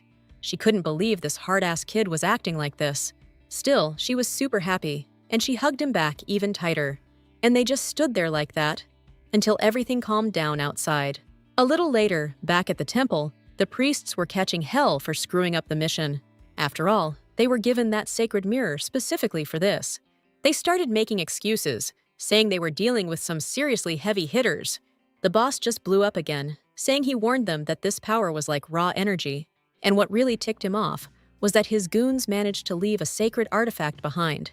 Calming down a little, the dude with the lotus tattoo on his forehead gave another order. They gotta find that branch, or he'll personally send them to the slammer wearing nothing. He even spelled out in excruciating detail what could happen to them in there. The two lackeys swore they'd carry out his command to the best of their ability, and headed for the exit, hearing the priest call them useless piles of garbage. Now they gotta find this magic branch that some chick boosted a while back, even if it costs them their lives. Back at the bastion, they got Aisha changed and rebandaged her wounded arm. Then, together with Benjamin and Levi, they examined the 4 sacred mirrors. Aisha was especially thrilled and whispered their value in her assistant's ear. The price was so high, the guy instantly felt like he'd hit the jackpot. And to make sure nothing happened to such a treasure, he decided to lock it up in the safe right away. But the kid was curious about where the thugs could have gotten these things. I mean, even finding just one is super rare, so she figured someone had to be behind it. Levi noticed the girl's puzzled expression, and it piqued his interest. But he figured her arm was hurting and offered to rebandage it again. Aisha refused, and then he asked what she was muttering to herself. She instantly came up with an excuse, since Levi's leaving for the academy tomorrow. And because he's gotta go, the girl's super bummed. She even started sniffling to sell it, and Levi told her not to cry. Suddenly, her mood did a complete 180. She started buttering him up like a cat and confessed she was craving chocolate. He bolted to the kitchen right away, so fast that Aisha lost her balance and ate floor. In just a few minutes, the kid was back with a massive chocolate cake, and the satisfied little minx even asked for juice on the rocks. When he agreed to that too, Aisha popped the question and asked him to get engaged. It was some kind of mind game, and Levi instinctively said yes. Hearing him agree, the girl totally forgot about the cake. She was so stoked. And when he nodded again, she was over the freaking moon, like she could fly. If she'd known it was this easy, she would have turned on the waterworks way sooner. Levi cut her buzz short, suggesting they get engaged tomorrow morning. Aisha was speechless for a sec, not understanding how he even came up with that. And the next morning, they were prepping the courtyard at the crack of dawn to get the party done. They dressed the girl up like a Barbie doll, and she still couldn't believe they were getting hitched so fast. She even thought she was dreaming. But then Bibi handed her a flower crown, explaining that for someone getting engaged. Aisha looked seriously bummed out. She confessed that she couldn't believe it was real, and she'd only talked Levi into it. I mean, what was I expecting? This is Bastion, where everything's freaking weird. After decking out the bride with flowers, Bibi admitted it looked way better, and a happy Aisha jumped to hug the blonde, thanking her for the help. Then she proudly announced that she was now the younger Duke's bride-to-be. Calling Bibi sis, she told her to wipe that sour look off her face. Aisha asked her to make a wedding gift like that for her, and Bibi forced a smile. The girl liked it, and getting excited, she asked Bibi to make some more funny faces. Wolfgang interrupted their fun, but Aisha was actually happy to see him, and she immediately asked him to fire Bibi, which almost gave the blonde a heart attack. Turns out, Aisha just wanted Bibi sent to art school. That's why we gotta let her go, so she can hit the road without any worries. The Duke just straight up said Aishi's got the say on stuff like this. I mean, running things around here is what the lady of the house does. Aishi's face froze again, like the Duke himself just called her the lady of the house. The kid realized she's part of the Bastion now, and she's got a family.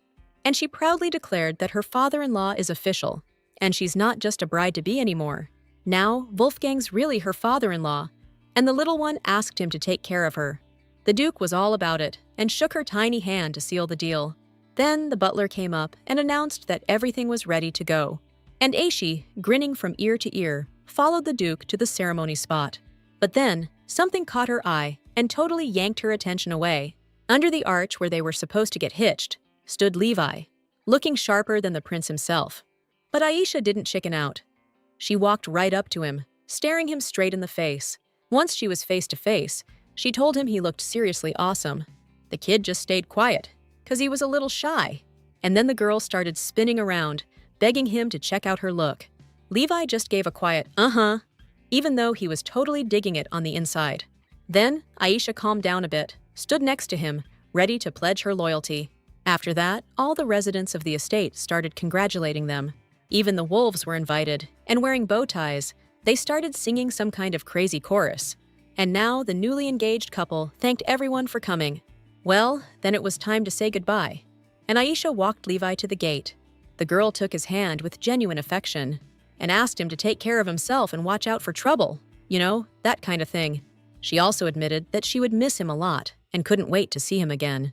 Levi wanted to say something similar back, but as usual, it came out really short. However, he promised to write her letters whenever he could. It wasn't just the kids saying goodbye. The horses even had their own little hoof bump ritual. And then, hopping onto Ignite, Levi suggested to Aisha that they shouldn't wait too long to get married. The girl was stunned with surprise again, but she was really happy to hear it. Levi was being genuinely sincere, and his words were topped off with a sweet smile. Then he rode off, and Aisha and Queensberry watched him go for a long time. The girl never thought her heart would ever flutter like this over the words of some kid. Then she bragged to the horse about how much she liked her wholesome marriage, unlike the relationship between son and father, who didn't even come out to see him off. Yeah, the girl was so happy about the celebration that she only just realized that, and she immediately went to the Duke to give him a piece of her mind about it. Without explaining the details, the girl immediately pointed out his transgression. But Wolfgang didn't see the need, since Levi wasn't going to see him again anyway. Suddenly, there was an unexpected knock at the door, like it was super urgent. The butler came into the study later, apologizing for interrupting them. He had a message from Duke Campbell and held out the envelope. Campbell got rich off an emerald mine that just never seemed to run dry, and by lining the emperor's pockets, he bought his way up 2 ranks, from count to duke. He's basically the opposite of Bastian, the guy who founded our people. Aisha was super curious why this dude was writing letters here, and the Duke offered her the envelope, saying she had the right to read it and find out. The girl could hardly believe it, but she snatched the green thing with the wax seal right away. The Duke reminded her again that as the lady of the house, she had every right to read all the mail. Aisha unfolded the letter, but what she saw made her eyes bug out like crazy. Seeing her face all twisted up, the Duke and the butler immediately started asking what was wrong. Then the girl winked and confessed she couldn't read yet. The Duke realized he'd missed the most important thing and asked Hugo to take the little one away. He wanted to read the message himself now, in peace and quiet. And it struck him as weird that Campbell would send him a letter asking how he was doing, the very next day after the attempt on his life. Like he knew everything and was messing with him. And that really pissed off Wolfgang. A little while later, in the men's dorm at the Rev Academy, the duty officer was doing the morning roll call and handing out letters. It was mostly the usual suspects getting mail. The duty officer practically knew who'd get a letter beforehand, but then he was surprised to see an envelope addressed to Levi Bastian.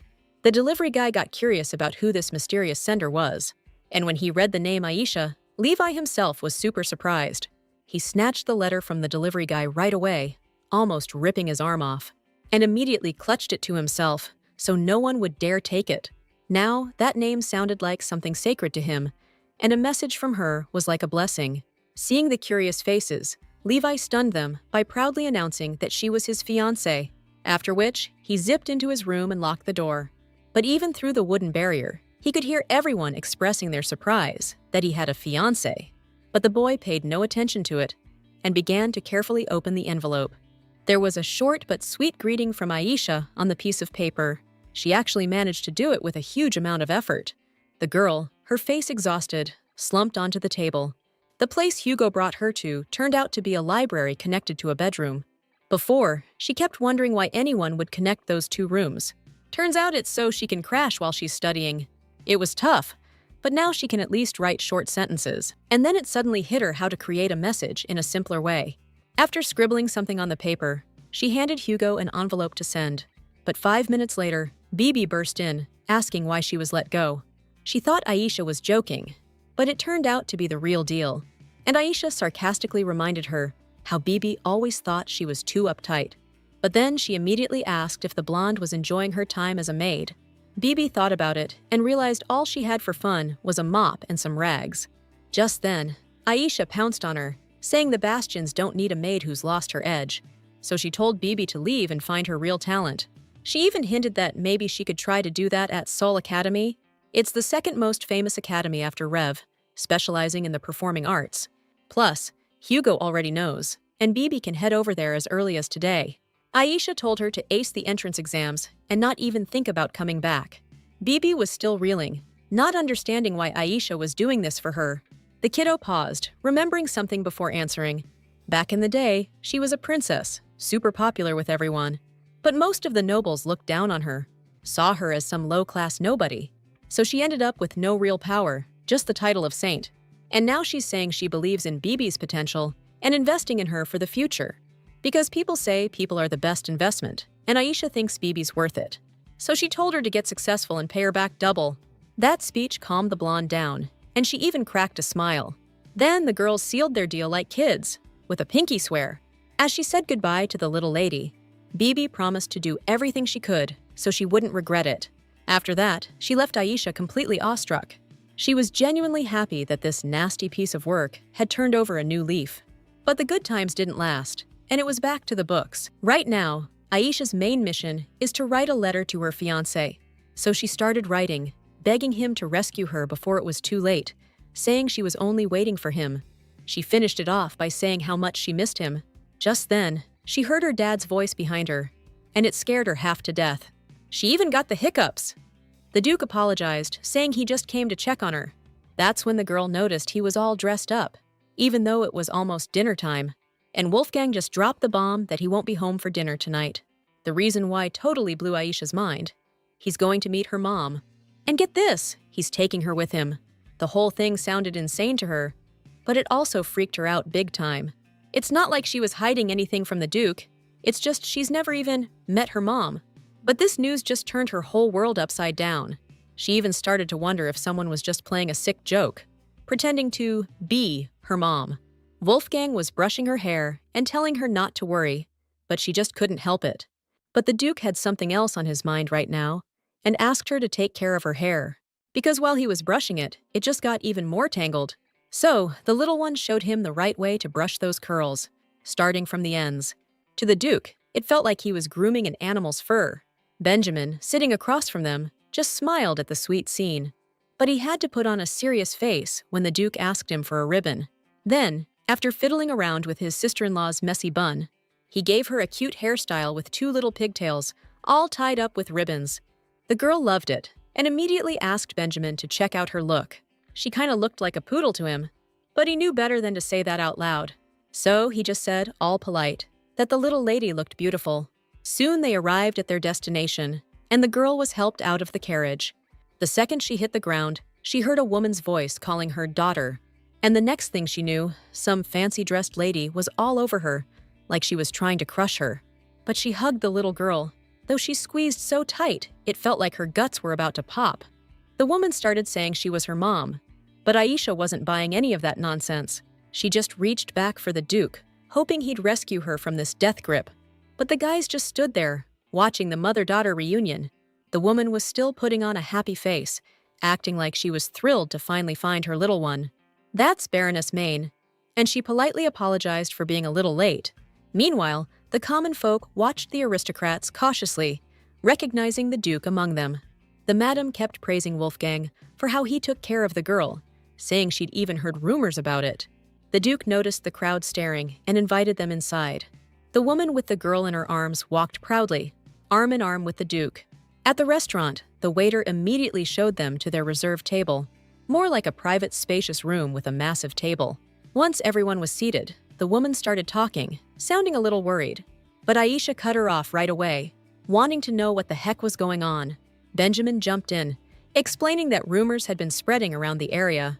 The buzz is that young Master Bastion is engaged to this little lady.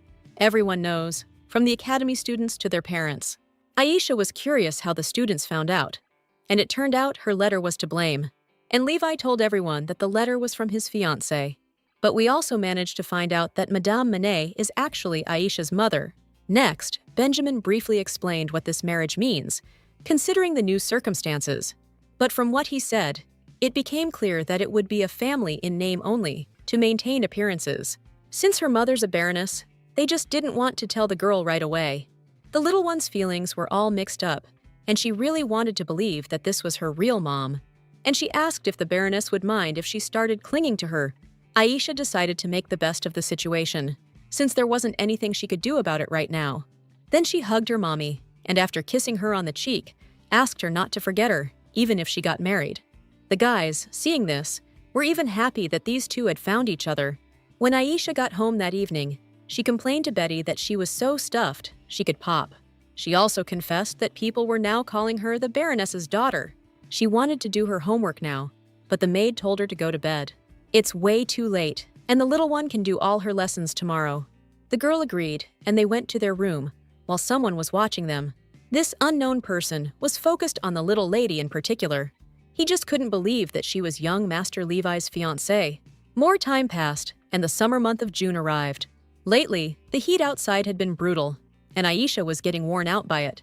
On one of those days, while she was hiding out in the house, the maid brought her a letter. Bibi sent him, which hasn't happened since the entrance exam. Among other little things, Bibi bragged that the admissions process is finally over. Aisha was happy about the news. She was genuinely proud of the girl. But the maid explained that wasn't all, and the little lady needed to go to the drawing room. Betty wasn't spilling the beans, but she admitted there was an unexpected guest there. The little one kept asking questions, but the maid wasn't budging. And puzzled by the unknown guest, Aisha ran off to see. She even thought there must be some mistake, since no one ever visits her.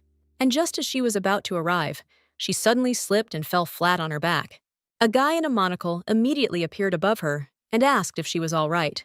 The girl was okay, but she was curious about this new guy hanging around the estate. And this dude started leaning in real close to the girl, like he was trying to see right through her. He got so close that Aisha could see her own reflection in his eyes. Just then, the butler showed up, addressing the guy and calling him Taylor, and asked why he didn't wait for the lady of the house in the parlor, like he was asked to. He started going on about how he just couldn't wait to get a look at Mr. Levi's bride-to-be. Then he suddenly shoved a fist with a thumbs up right in her face and announced that she passed his test because she's exactly the kind of sunshine the Bastion family needs. But then Hugo smacked him on the back, reminding him that he should at least say hello to the young miss first. And this guy introduced himself as Taylor Dumas, said he owned Lapidum. That's the boutique that belongs to the Bastion family. They always have the hottest outfits for sale, and they're seriously expensive. Taylor's in charge of the men's clothes there, because he thinks they have zero fashion sense. And now he's got the chance to do something way more interesting after his little break with Catherine. Aisha realized this guy was the one who made clothes for the late Duchess, and he just kept bragging about how he even made wedding dresses and tuxedos with his own two hands. He said he came here today to take care of Aisha and asked if he could take her measurements. The girl finally snapped out of her daze, figured out what was going on, and said it was okay. Taylor grinned right away, stoked to be working with such a little beauty. Then, without a word, he snapped his fingers pretty damn loud. And a bunch more people walked in, carrying fabrics and all sorts of sewing gear. The second those folks laid eyes on the little girl, they were totally smitten by how cute she was. They started gushing about the dresses they were going to make her, all decked out with jewels. The butler, picturing how gorgeous the kid was going to look, almost burst into tears. And Ice had to deal with those needle-wielding ladies till late in the evening. When they finally cleared out, she collapsed on the bed, totally wiped. Now she understood why you always gotta watch what you wish for.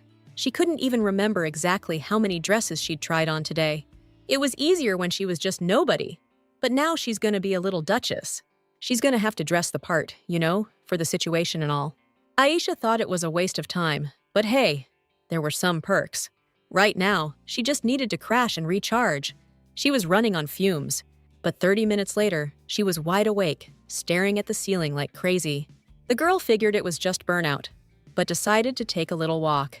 Slipping on her slippers, she decided the garden was the place to be.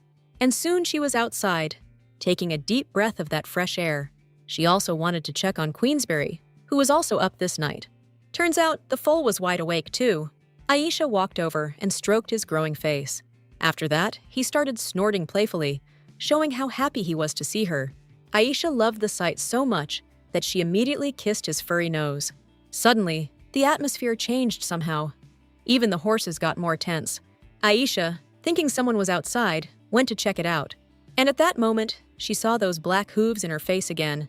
The girl was scared out of her mind again, but realized it was Ignite's legs. Levi was riding him, and when he saw Aisha, he started reining in the horse so he wouldn't crush his bride. For a second, it looked like it was too late, like he was about to leave her with some serious hoof-shaped bruises.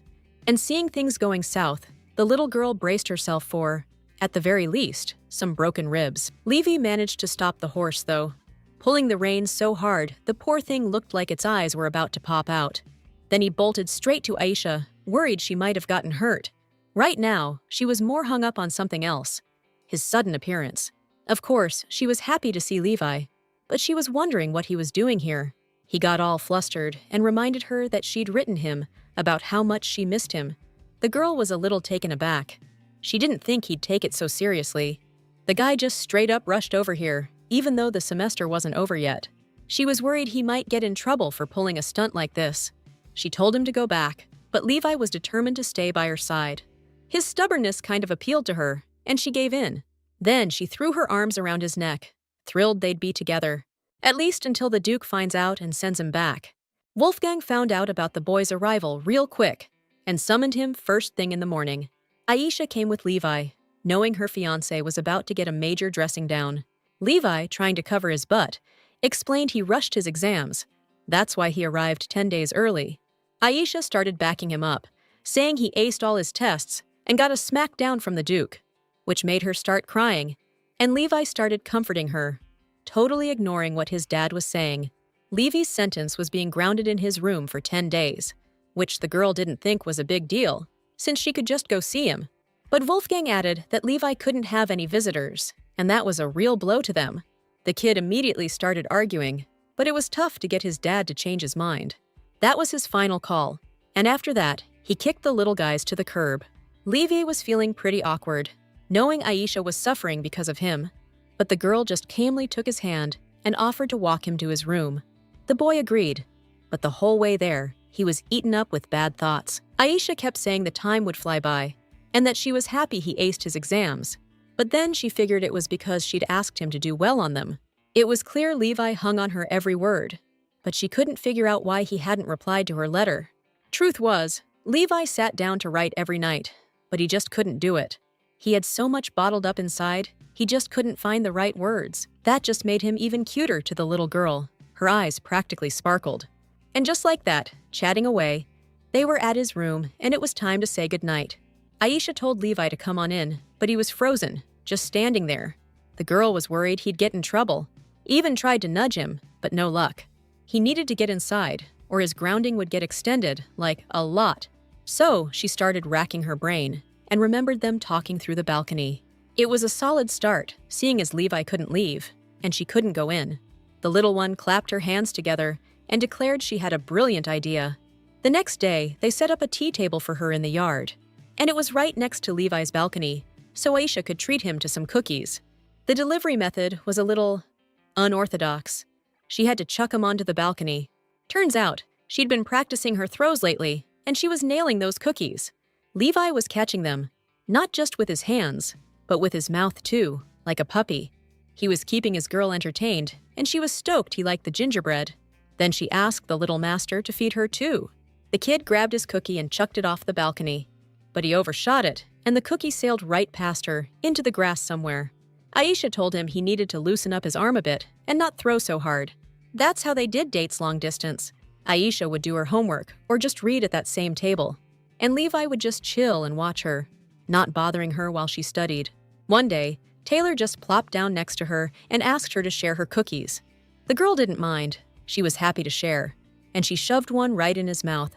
Taylor was so happy that such a cutie was feeding him, he almost started dancing.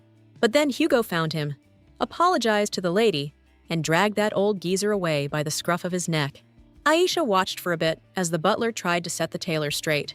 Then Levi noticed she was lost in thought and asked her what was bothering her. She confessed that she wished she could grow old together with Levi. The boy agreed with her wish, but when he imagined it, he burst out laughing. The little girl didn't get what was so funny, since everyone gets old eventually. But then she got curious about what her fiancé dreamed about. Levi was caught off guard by the question.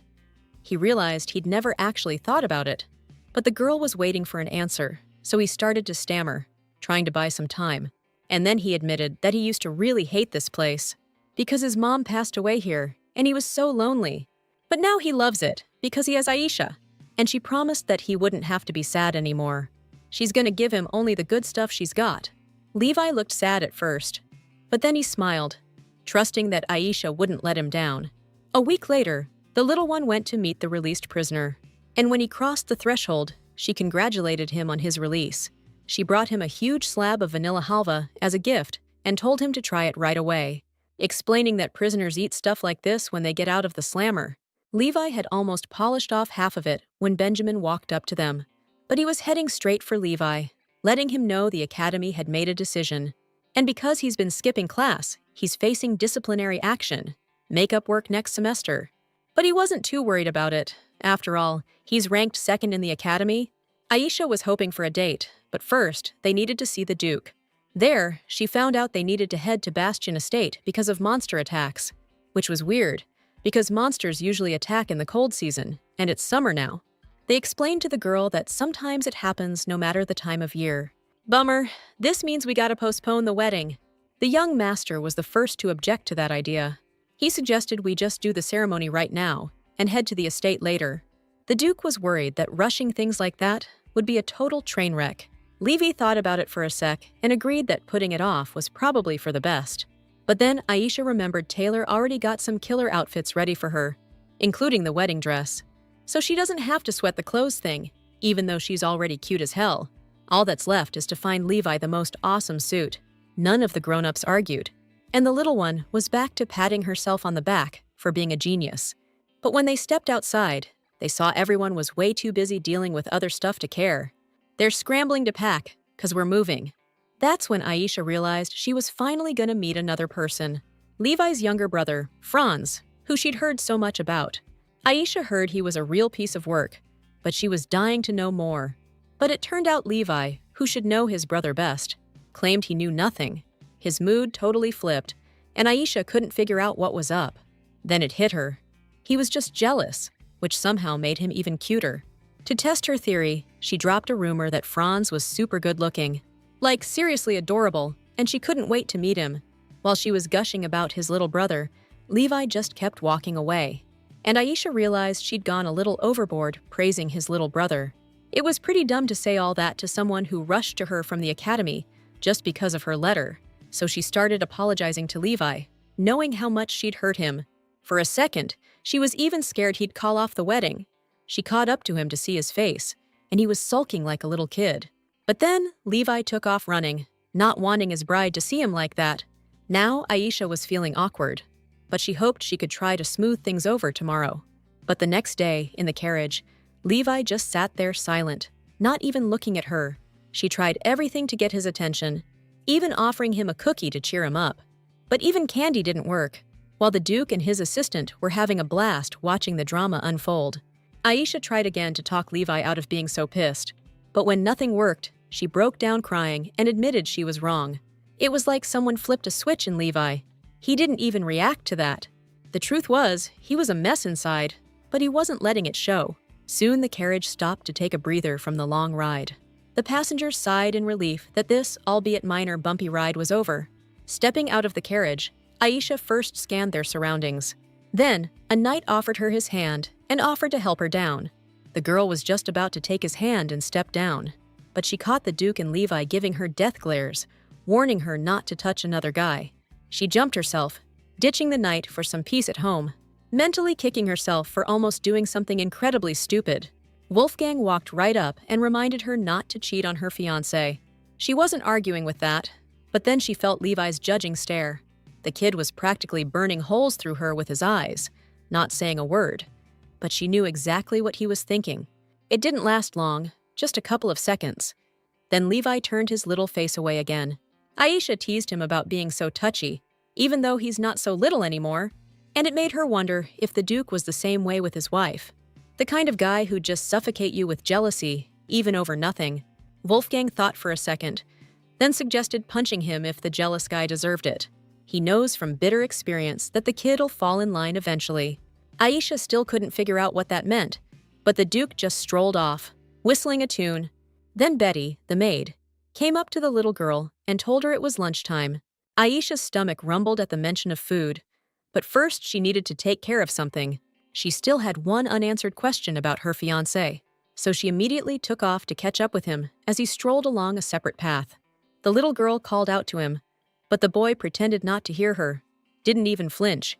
Aisha was already getting annoyed with his behavior, especially since she practically groveled when she apologized yesterday. And now she couldn't shake the Duke's advice to, persuade him if nothing else worked. All the pent-up feelings she had were just fueling that urge even more. Still, the girl didn't want to come off as some total jerk, get blamed for stuff later. So, making up an excuse about Levi having a mosquito on his back, she smacked him hard. The shockwave from that slap rippled out, scaring the crap out of some birds in a nearby nest. And now, Levi had a perfect hand-shaped imprint blazing red on his back. But when she asked if it hurt, even a little, he totally denied it. That threw Aisha for a loop, and then bam! The kid grabs her hand, and he's dragging her deeper into the woods, not saying a damn word. The girl's mind just went straight to worst-case scenario, total freak-out mode. But then they came out to this clearing, with this killer view of the lake and the snowy peaks. It was so freaking gorgeous that Aisha couldn't think about anything else in that moment. But she realized Levi brought her here on purpose, to show her this beauty. Without waiting for an answer, the kid took off towards the lake, where she then stuck her hand in the water and felt the nice coolness. But then Levi grabbed her and pulled her away from the water, telling her to be careful. Then he let her go, but the girl then grabbed his hand and pulled him back. She wanted to know if he was still jealous, and Levi pretended he didn't know what she meant. Aisha clarified that it started when she said she wanted to see Franz. The guy remembered that moment again and realized that was jealousy, especially since Aisha's saying it, and he can't not believe her. And she decided to explain a little that married couples sometimes have their disagreements. But whatever, keeping quiet and running away? That's just wrong. Then she asked him to imagine she was suddenly mad at him. How would he feel if she clammed up and didn't want to be around him? Without even thinking, Levi admitted he wouldn't like that at all. And he realized that's exactly how Aisha felt when he was avoiding her. After that, he promised he'd never do something like that again.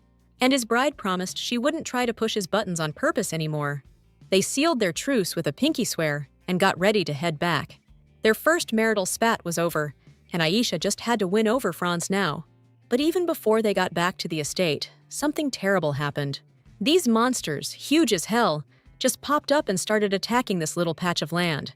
Aisha even started thinking someone put a curse on her getting hitched. Not long before, they were driving through this beautiful forest clearing, and right before they were about to stop again, Aisha dozed off on Levy's shoulder. The coachman was handling the horses, so the carriage barely even bumped along. Then the girl felt a chill and woke up. She saw Benjamin in front of her, who explained they'd just passed through the gates. Realizing they'd arrived, Aisha stuck her head out the window to see what was up. Bastion Manor looked like a little fortress, with clean streets and tidy houses. The girl had thought this place would be way different from everywhere else. Turns out it was all pretty normal, people just living their everyday lives. But then, in an instant, the whole vibe shifted, because suddenly, hovering over the houses, was this massive monster head with a fiery mane and 5 eyes. Aisha saw that thing and screamed so loud her hair stood on end. She was about to tell her father-in-law, but he was just sitting there, cool as a cucumber. Stumbling over her words and pointing at the window, she tried to explain there were monsters outside, and that freak show was getting closer, about to swallow that woman and her kid whole. Scared for them, the little girl started yelling for the Duke to save them. But nobody even flinched. Aisha couldn't figure out why nobody gave a damn about those two. Just then, the woman pointed the pitchfork she was holding right at it. And then she clocked that monster so hard, it did a freaking barrel roll in the air. To say Aisha was shocked would be a massive understatement. She was speechless and frozen stiff. Levi was even starting to worry she'd slipped into some kind of coma. But that's Bastion for you, where people know how to handle themselves, adults and kids alike. A little later, the carriage pulled up to the Bastion Palace, which looked surprisingly modest. Aisha stepped out onto the crunchy snow that covered the grounds. But inside the courtyard, almost everything was cleared, and the servants were already lined up to greet their masters. And the headmaid, Eva, stepped forward to give the welcoming speech. The Duke had heard rumors that Franz was under the weather, and Eva confirmed he still wasn't feeling himself. But right now, Wolfgang's planning to join the Kasich door on the wall. These guys are monster hunters, and the wall's a barrier to keep the monsters from spreading. Levi explained all that to Aisha, and she was surprised how smart he was. Just then, the headmaid came over to the girl to get acquainted. After introducing herself, she confessed she'd heard a lot of good things about Aisha, and promised to take care of her comfort while the little one was visiting. Something about that put the girl on edge, especially the maid's tone. Ava spoke like Aisha would be leaving this place real soon. But right now, realizing the guest was tired from her travels, she offered to draw her a bath. And thinking she was just imagining things, Aisha asked Levi to walk her to her room. The boy agreed and said he'd show her around the house a little on the way. And as they crossed the massive hall, Franz was spying on them from the upper floor. He ducked behind a pillar, not wanting to be spotted. Aisha was taking it all in. Everything here seemed interesting to her. And suddenly, she noticed something on the second floor, like a shadow flitting by. She also heard footsteps. Franz realized he'd been seen and decided to bolt. Later, the girl was enjoying a hot bath, something she'd really missed on the road.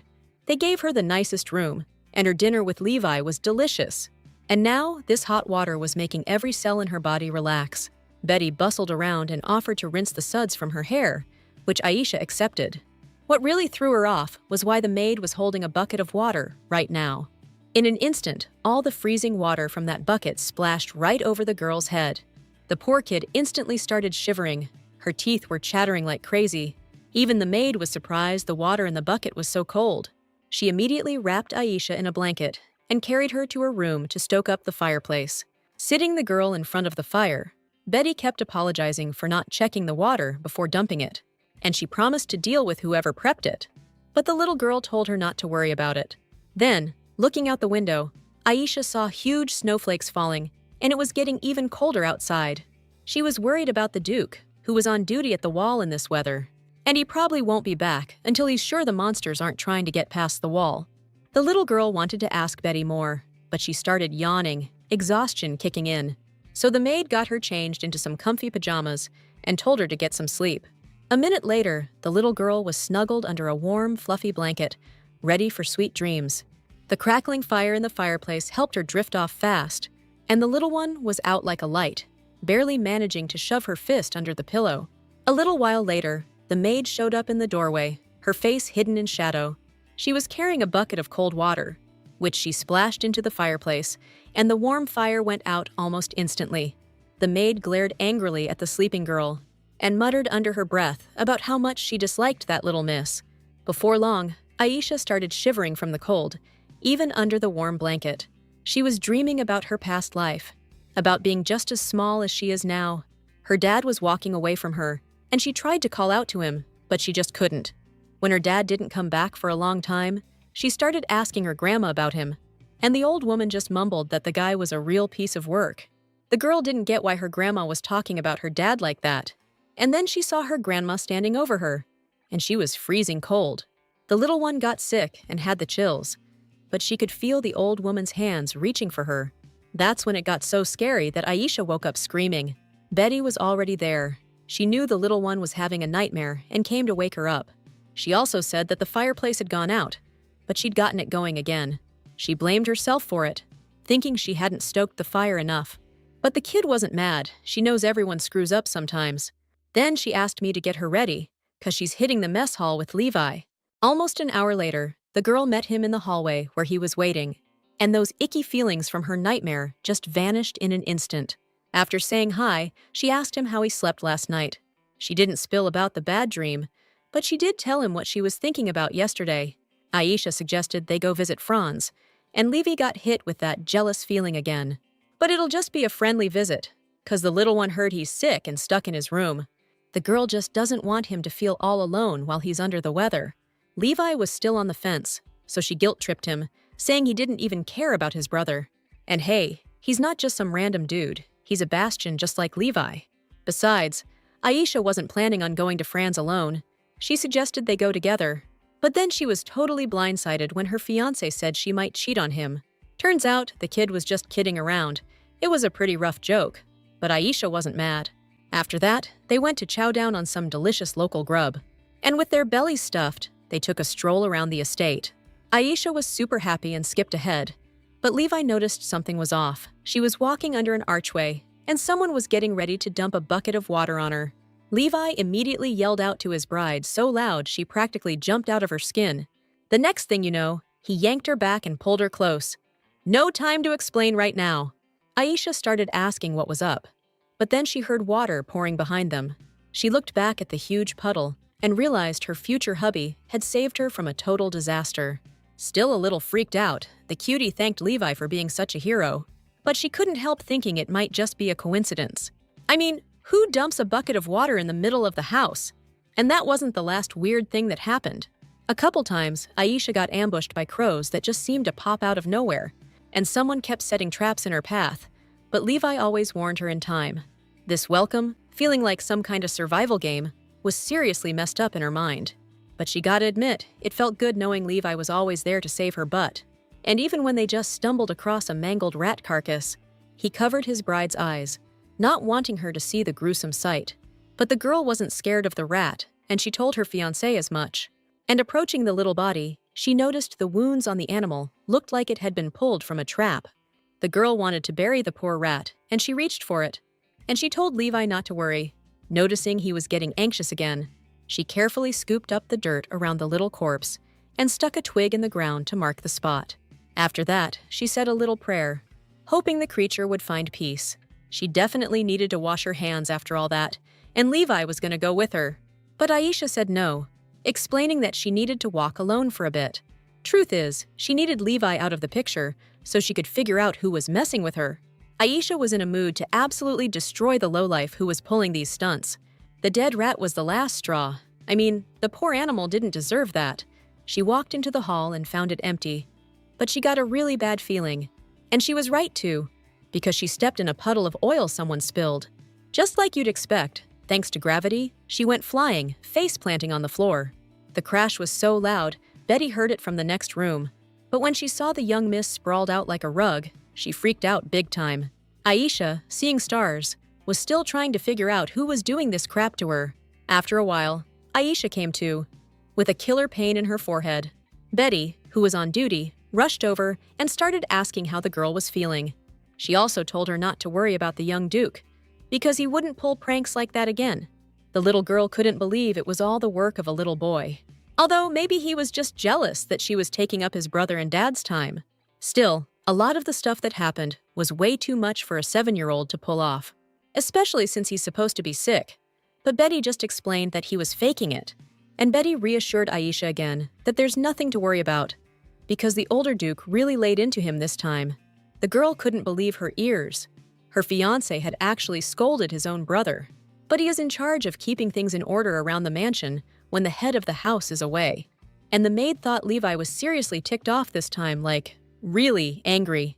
This was probably the first time she'd ever seen the Duke lose his cool like that. Aisha decided to head straight to him, ignoring everyone telling her to rest. She felt mostly okay and asked where he was. When she found out he was in the younger Duke's room, she picked up the pace. Even from the hallway, she could hear Franz yelling, insisting it wasn't his fault. She also saw a crowd of servants gathered, like they were at some kind of rally. The little ones squeezed through them to see what was going on. The brothers stood facing each other in a dark mood, practically shooting daggers with their eyes. Levi demanded, his voice like thunder, that his brother tell the truth one more time. He was out of words and didn't know how to prove he was innocent. Seeing things were about to blow up, Aisha decided to step in. She gently took her fiancé's hand and asked him to chill out. When he saw Aisha, he immediately started asking if she was okay and if she was hurt bad. The girl assured him she was fine, but then her eyes landed on Franz. The rumors were true. He really was a ridiculously good-looking dude. Aisha even caught herself staring a little too long, but Franz noticed and just smirked at her knowingly. And instead of a compliment, he called her a hideous thing who was marrying his brother. Of course, the girl wasn't going to take that kind of crap, and now the tension was thick enough to cut with a knife. If she had her way, she would have decked him for the insult, but Levi stopped her. He looked at his brother like he was dirt and demanded he apologize to Aisha. The little twerp started chiming in from behind her fiancé, saying she felt bad for the ugly dude. And Levi was also demanding an apology for the harm done. He doesn't even know what he would have done to his brother if Aisha hadn't woken up. Another second and he would have jumped Franz, and now Aisha was holding him back. But her brain short-circuited again, seeing how much the boy who was going to crush her had changed. And Franz started yelling that he didn't add any fuel to the fire or set up any other traps. The kid admitted he only tossed in the rat, which just happened to get caught in the mousetrap.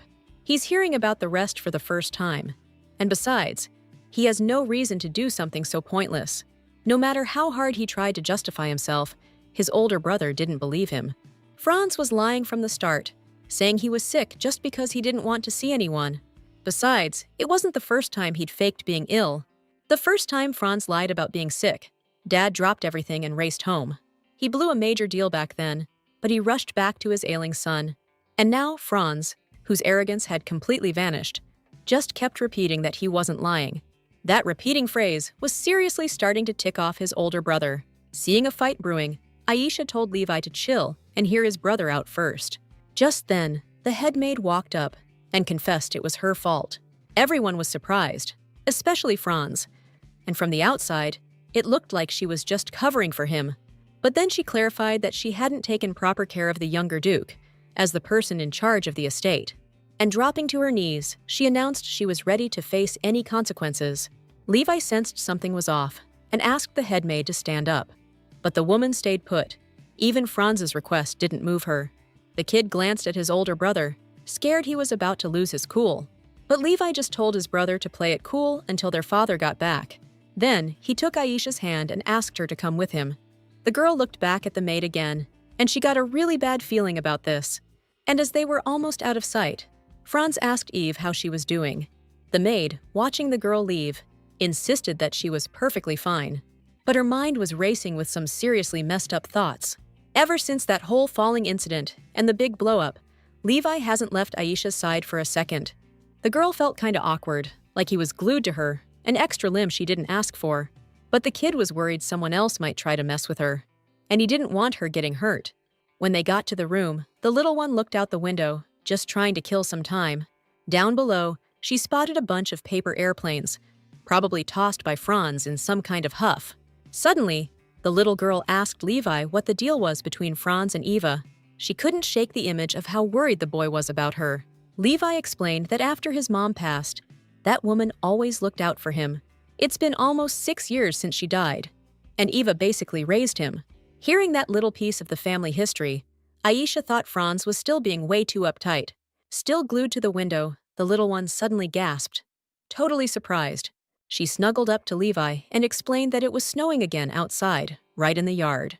She thought it was weird since it's summer, but she saw a silver lining too. She asked Levi to change into something warm and meet her in the garden later.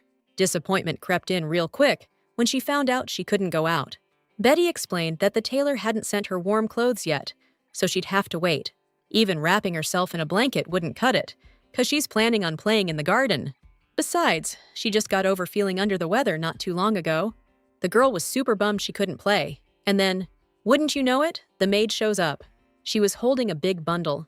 It was clothes Franz had outgrown, and Aisha could wear them. Besides, the head maid suggested giving it to the kid.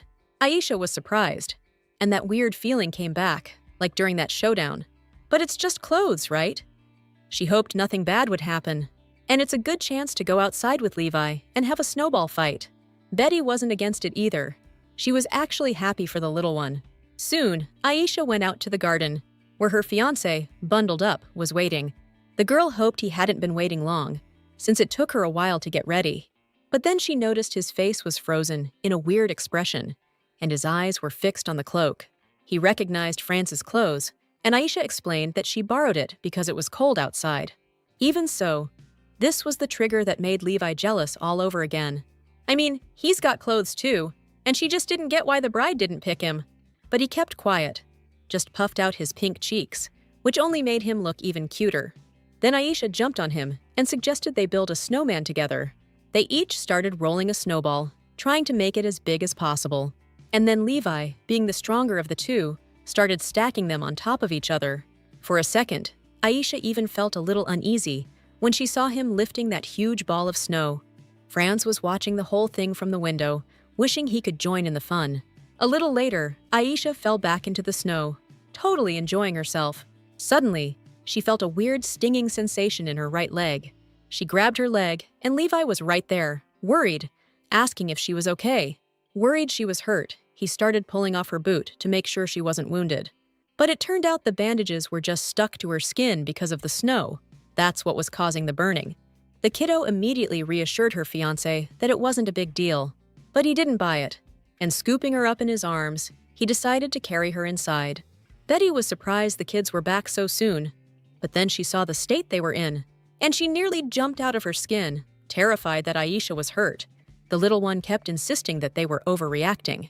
However, a little later, she wasn't so sure it was just a minor thing. They poured water on it to loosen the bandage, and it started burning like crazy. Benjamin took care of the treatment, while Betty stood by, lamenting that the kids hadn't been careful. She couldn't figure out how snow even got inside the boot in the first place.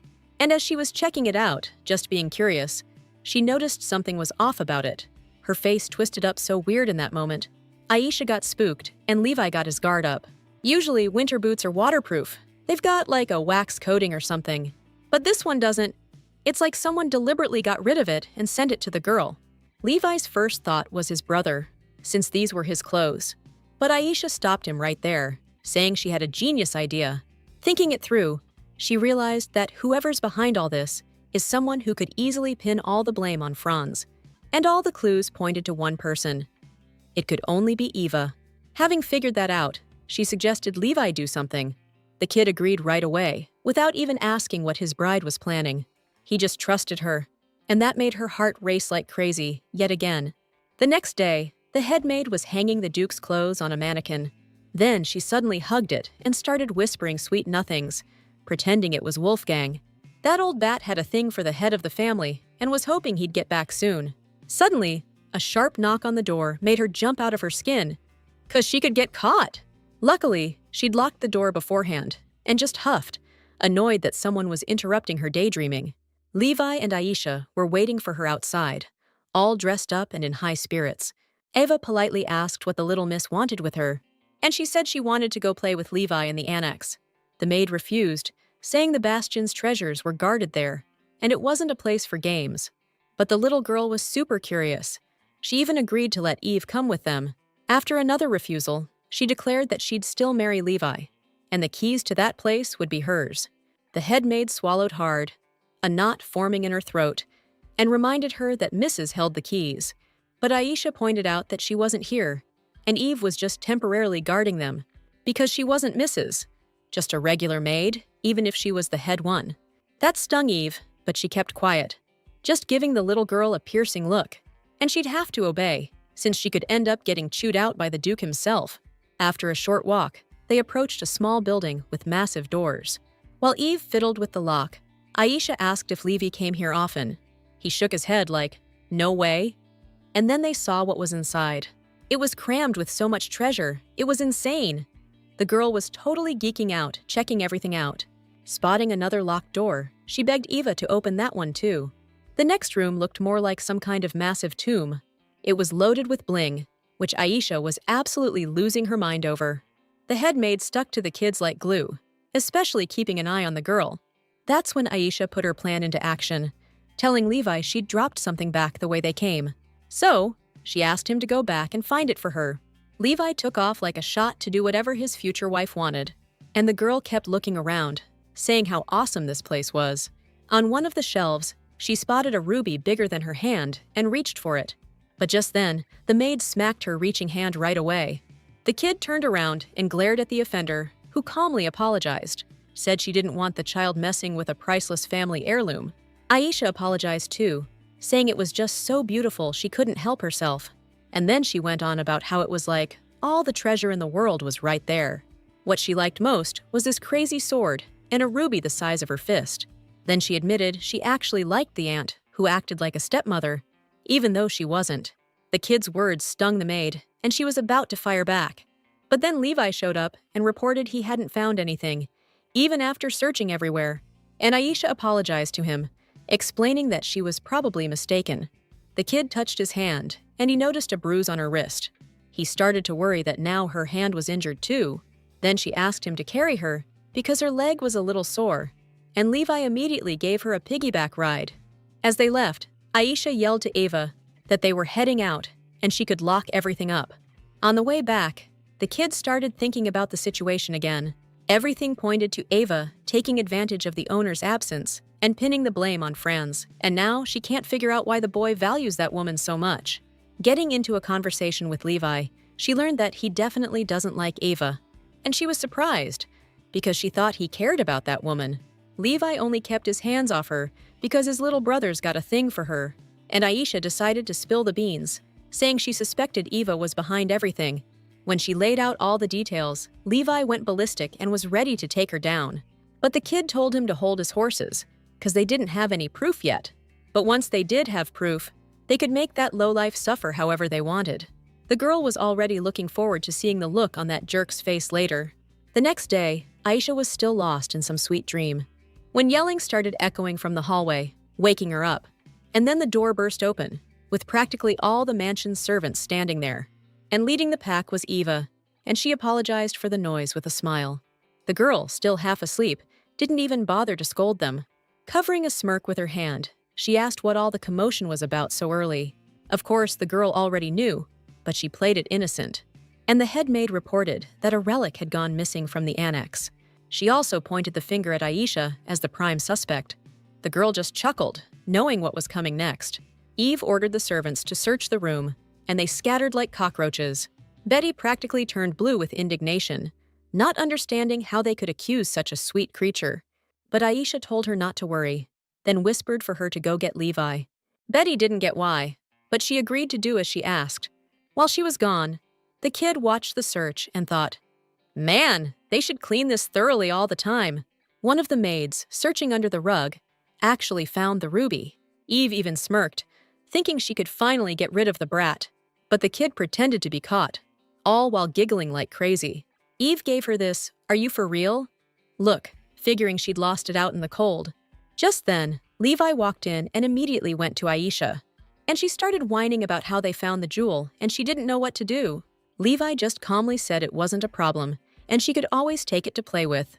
The little one tried so hard to look worried, reminding him it was valuable, and Eve would be mad. Betty realized the head maid was going to chew the little one out. The girl nodded, adding that it hurt so bad she almost cried a little. That's why Levi secretly brought her the ruby and offered to play with it. She glanced at her fiancé, and he confirmed every word she said. Meanwhile, the maid who found the ruby was clutching it, happy to hold it even for a moment. Suddenly, a shadow fell over her, and turning around, she saw Aisha's disgruntled face. And without a word, Aisha smacked her hand so hard the jewel slipped from her grasp. The maid didn't understand what she'd done wrong, because she hadn't done anything. And Aisha explained that you can't just touch it like that, or Eva will scold you just like she did. Everyone realized then that the head maid had hit the young lady, and that's a serious offense. Then the little girl picked up the ruby and apologized to Eva for them taking it.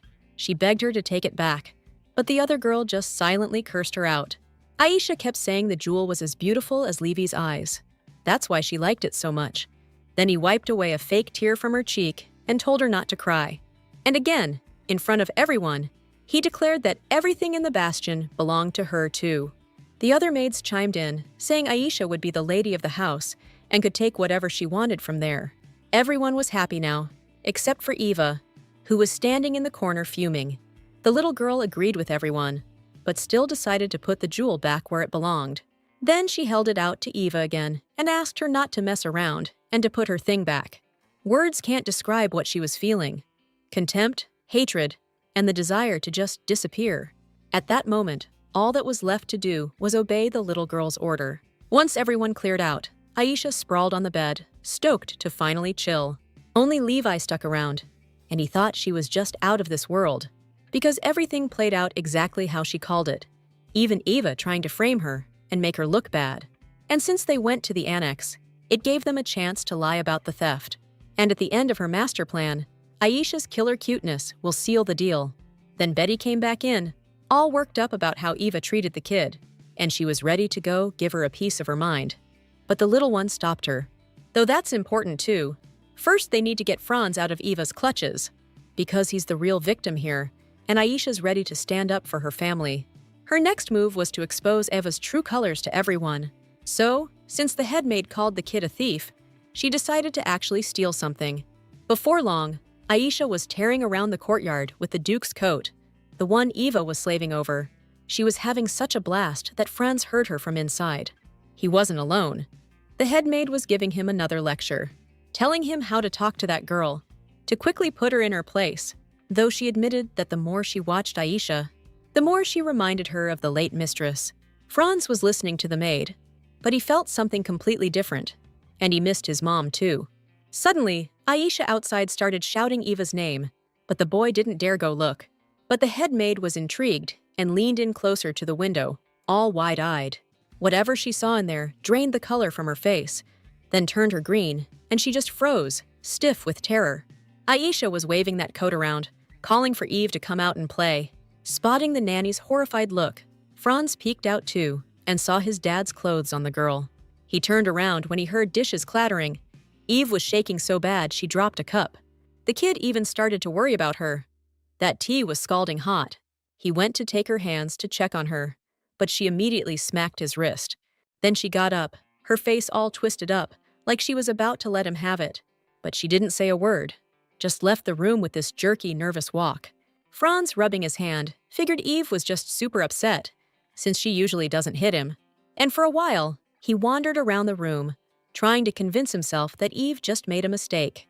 He remembered how bummed he was when he heard his dad and brother had to leave the estate.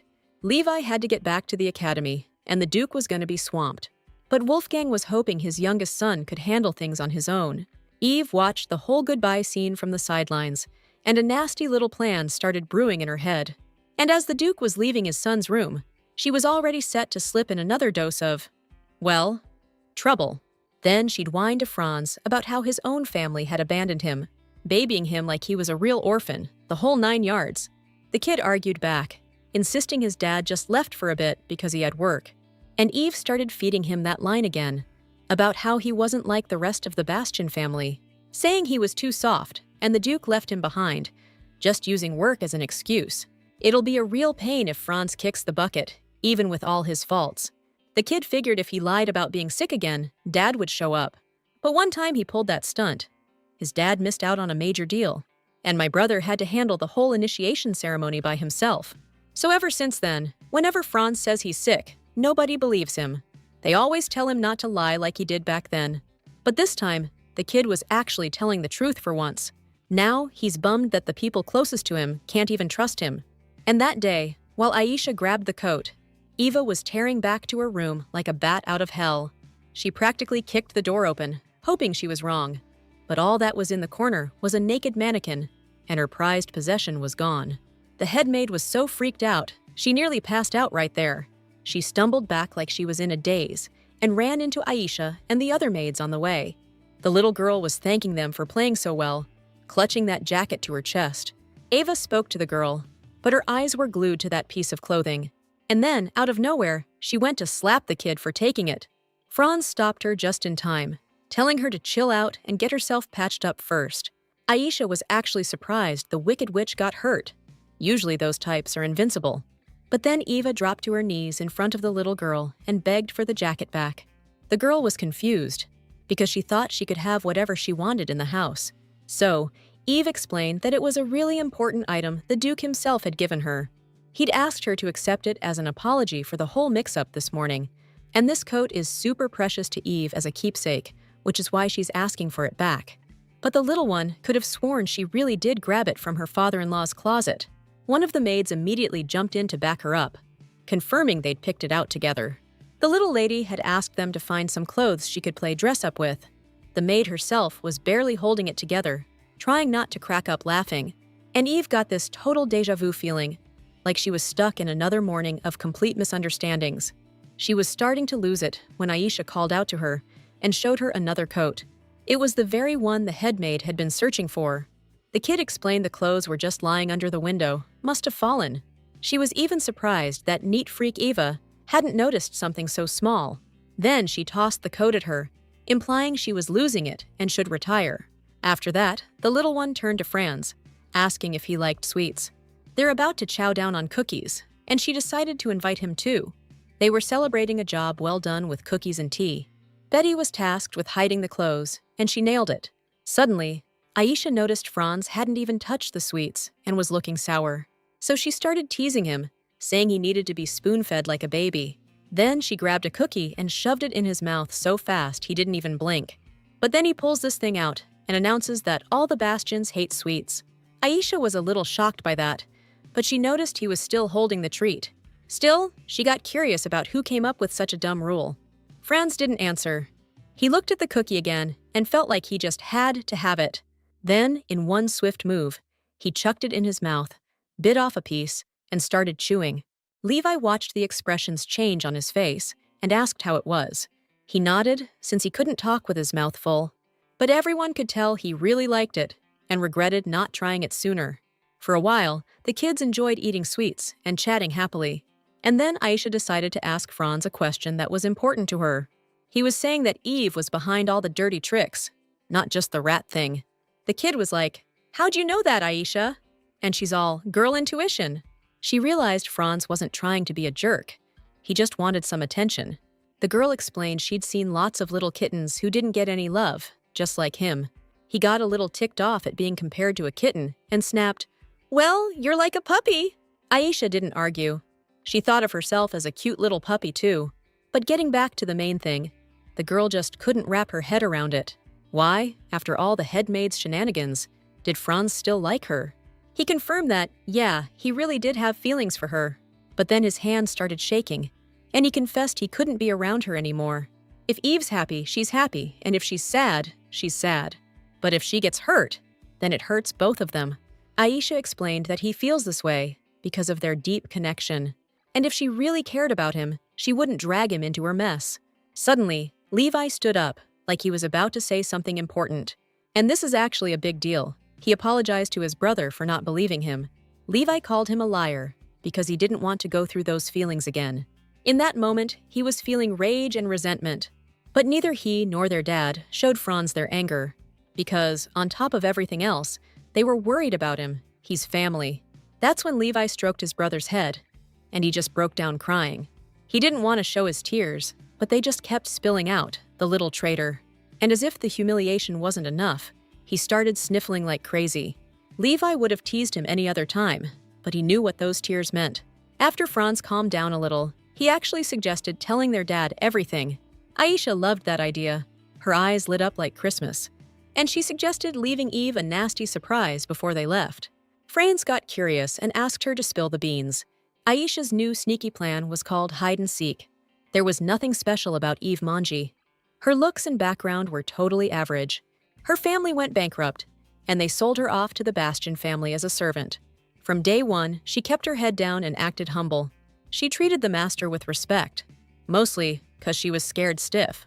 See, the Bastions are dukes, and they say they got the devil's blood in them. They always took girls with the blood of gods as companions, no matter where they came from. And once Eve found that out, she started dreaming that maybe she still had a shot. But one day, while she was rubbing his feet, her dreams and plans went up in smoke. Duke Wolfgang dragged in some girl from who knows where, wearing a dark veil over her whole face. This woman, who actually made the master laugh, became the Lady of Bastion. Eve hated Katrin, and she got even angrier when Aishmani showed up. The headmaid was hoping she finally had another shot, but it all slipped away again. She'd waited so damn long, but the little miss hogged all the attention. That's why the villainess plotted to get rid of her, even off her if she had to. Stewing in her room, still pissed, she heard a knock at the door. She asked who was there, but got no answer, and figured she imagined it. But the knock came again, so Eve grabbed a kerosene lamp and went to see who was bugging her. She yanked the door open, ready to tear into some punk kids. But the hallway was empty, and a chill ran down Eve's spine. Still, she pressed on, trying not to let the creeping fear get to her. Then, out of nowhere, the lamp in her hand went out, even though there wasn't a breeze. A web of fear and dread started to spin around her. Then, from the far dark corner, came some kind of weird scraping sound. Ava felt her ankles start to tremble and thought about turning back. Just then, someone grabbed her arm and her guts clenched up. Carefully turning her eyes in that direction, she saw it was just Franz, except he was way too urgently warning her not to go there, saying it was a trap. But Eva wasn't listening to him. She was focused on his eyes, which, in this light, looked just like his mother's eyes. Those same eyes behind the mask, the ones she always hated. Ava's emotions exploded, and she swung at the boy, yelling at him to stop looking at her. Nobody could stop her, and after the hit, the kid went flying backwards, flipping over the railing. All he could manage was a pathetic groan, his face a mask of pure, unbelievable terror. Realizing what she'd done, the maid immediately lunged after him, hoping to grab him. For a split second, a flicker of hope flashed in the boy's eyes, but it was gone in an instant. Something just snapped in Eve's head, and she pulled her hand back. Tears burst from the boy's eyes as he fell, hanging in the air for a moment, following him down. But then, for some reason, he wasn't scared anymore. He just felt himself sinking into the abyss. Eve, narrowing her eyes, started looking around, checking if anyone had seen her wicked deed. Seeing no one, she decided to take a look at the boy's body. Just then, she heard a rustling sound, like someone was standing right behind her. But nobody was there, and she realized the sounds were coming from below. Leaning over, she saw the servants had caught Franz in a blanket, but they were still worried. Then, in the next instant, Aisha's voice echoed behind her, like a bad omen. The little one came with Levi and some knights, demanding an explanation. Ava swore it was a mistake, that she was completely innocent. But Aisha didn't think pushing a kid off a railing and watching him fall was a simple mistake. She declared that Franz had given her one last chance, and she blew it big time. Ava's gaze fell on Levi, who looked like he wanted to tear her apart with his bare hands. He really did. But instead he ordered the knights to take the villainess to the dungeon. A little later, Franz was curled up in a ball in his blanket on the bed, like a little caterpillar. And that's when I realized all women are terrifying and can't be trusted. Aisha, who came to check on him with Levi, got all riled up, saying she's a woman too. But Franz didn't see her that way. To him, she's the sweetest sister-in-law in the world. Totally charmed by the compliment, the little one told him not to worry, because he has such an amazing family. And that's when he asked where Aisha's family was. That question caught the girl off guard, because she couldn't say anything about her parents. But she got out of it by saying she has a husband, and he's her family. Then Franz clarified that wasn't what he meant at all. This time, Benjamin saved the girl from answering, running up to check on the kids. He heard the news, but didn't get why they hadn't said anything sooner. Anyway, it's all done and dusted. And then Aisha suddenly asked him to identify that frock coat. Benjamin just glanced at it and said without a doubt that it belonged to the Duke, the one he wore 6 years ago at Catherine's funeral. The kid was surprised he remembered details from so long ago. And then she said that Ava had kept that coat the whole time, to which the assistant added that the Duke himself had covered the maid with it back then. The girl's brain short-circuited again, because it sounded more like a love scene. And while she was trying to sort things out in her head, Levi heard something. There was a noise coming from the street, which Aisha then heard too. It was getting louder and louder, and the kids rushed to the window to see what was going on. Monsters ambushed us out of nowhere, and everyone geared up for a fight. Levi noticed there were way more freaks this time than usual. Usually, we only get like 10 tops, but this looked like a whole damn army. Levi immediately called for a knight and ordered him to bring his sword. His little brother was just as fearless and told them to grab his bow. Realizing they were going to go fight those monsters, the girl started freaking out. The guys knew it was super risky, but they couldn't just sit at home and do nothing. They're bastions, after all, and gotta protect their people from these monster attacks. That's when Aisha announced she was going with them, 'cause she's a bastion too. For some reason, Levi didn't argue. He hoisted her onto his back and got ready to swing his sword. The monsters were closing in fast, and the knights were the first to take the hit. Levi started hacking away at the creatures, while his girl hung on tight. She couldn't help but compliment him on his awesome fighting skills. He just kept checking if she was okay, and she felt all right. Even with the nasty stink that made you want to hurl and bugs everywhere, Levi suggested she head back inside and chill for a bit. But then things got even hairier. And the noise got even worse. A flying monster showed up, and this thing was known to be seriously dangerous. And it wasn't just flying around the city, it was hovering right over those kids. Then Aisha suddenly heard a voice, begging for something, but she couldn't make out what. Trying to listen closely, the kid was mesmerized by the hideous dragon. It looked like it was speeding in from the edge of the sky, heading straight for her. And then she heard a clear voice saying someone wanted to see something. Everything stopped in an instant when Levi chopped the dragon's head off, and it crashed to the ground. Then Aisha found out that Levi had heard the same thing she did. Turns out it was the monster talking. She'd never seen anything like that before. And then another huge green monster face popped up right next to her. But Levi managed to dodge it so Aisha wouldn't get hurt, and he jammed his sword through the monster's heart over his shoulder. That was taken care of quickly. Plus, it turned out to be kind of small.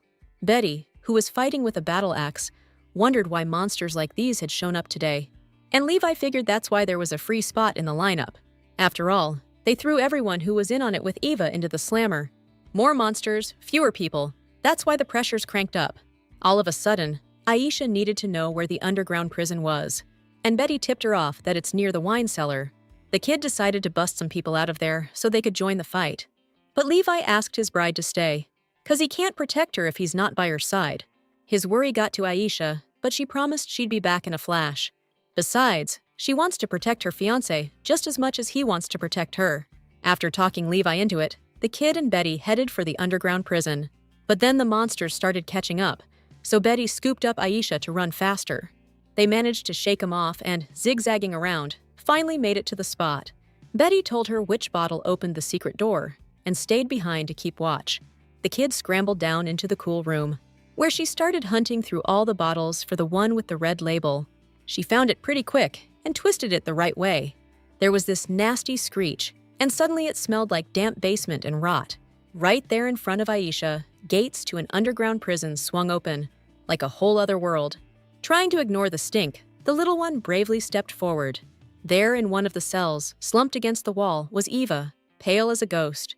But the second she saw Aisha, she perked right up and lunged for her, trying to grab her through the bars. Turns out, the kid wasn't there for her, but for the others, telling them the outside was crawling with monsters. And she suggested they come out peacefully and help fight. Otherwise, they'd have to answer to the Duke himself. People knew the kind of unpleasantness that guy was capable of, so one by one they started agreeing. But then there was a problem with the lock, and someone pointed out a finger-sized hole. Said you had to stick your finger in there and turn it until it clicked. The grateful, freed people rushed outside, promising to help with the monsters. Aisha was now free to leave herself, when a skinny hand reached out behind her. It grabbed the girl's dress, pulled her to the floor, and started dragging her. Eva held her tight, ranting that the boss would never forgive Aisha for treating her like this. The kid tried to break free, but the wicked witch was way stronger. Plus, she was slipping all over the moldy, damp floor. Then, out of nowhere, a huge ruby fell out of that nasty woman's sleeve. Eva freaked, worried she'd lost the jewel that could have made her rich. And the girl just despised the evildoer even more now. The ruby rolled right to Aisha's hands, and she snatched it up, yelling that it wasn't Eva's, but the boss's. Then she smacked the criminal right in the nose with it, telling her to choke on it. The blow knocked the wind out of the wicked woman, and she released the girl. Her carcass hit the floor, and Aisha was thrilled she'd gotten away, since she almost kicked the bucket. The ruby didn't come off Eve's face easily, leaving a faceted imprint behind. Betty was already waiting for the kid outside, wondering why she was taking so long. Eve explained that some creep was hitting on her, but she took care of it. Now they can head back and help Levi Bastion. The young Duke had already wasted a bunch of monsters and was still going strong. Then they just swarmed him, cutting off his escape. He didn't have the time or the inclination to fight them one at a time. So, he geared up to crush all the freaks with one swing. They were lined up perfectly. After that, it'll be easier to deal with the monsters in the back. He was just about to swing his sword when he heard the Duke's worried voice. Approaching his son, he took down all the monsters with a single blow and asked why Levi was alone. The kid went to the front lines himself to protect Aisha, and his father praised him for making the right call. It was relatively safe here now, so Wolfgang suggested they move on. The night was clear. The stars and moon were shining bright, and the air seemed to sparkle with frost. But not too far away, the battle with the monsters was still raging. though it was nearing its end. Aisha was sent to a safer location, where she tended to the wounded. Franz stood guard at the entrance with his bow, keeping the monsters away. Suddenly, someone yelled that the master had arrived, and the girl immediately looked in that direction. Duke Bastian was heading towards her with his son, Levi. Their faces were grim, and Wolfgang took a quick look around, sizing up the situation. Then, bam! Aisha was all over him, hanging off his neck, yelling about how much she missed him. Franz ditched work too and ran over to greet his family. Later, they all headed home, and Aisha was stoked to have her father-in-law back. She locked him and Franz in a room together and told them to sort out some family business. The kid knew that mainly meant him, and he started getting nervous. Then he apologized to his dad for lying about being sick that one time. The Duke was quiet for a few seconds, like he was really thinking it over.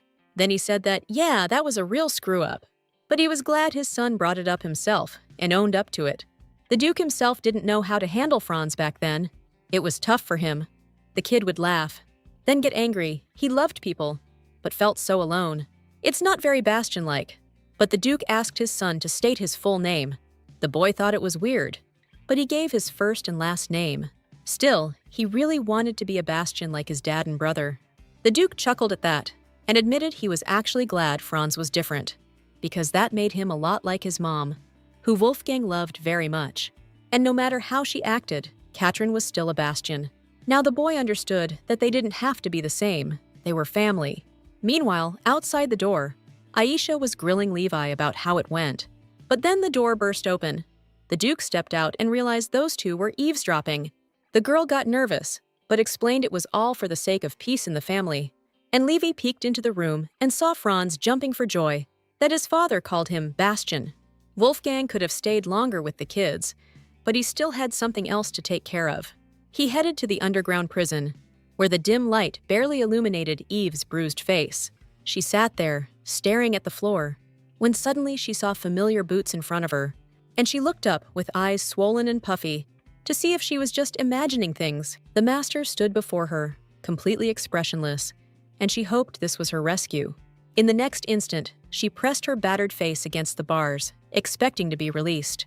But then the Duke's face changed, and he demanded to know why he had appointed her headmaid.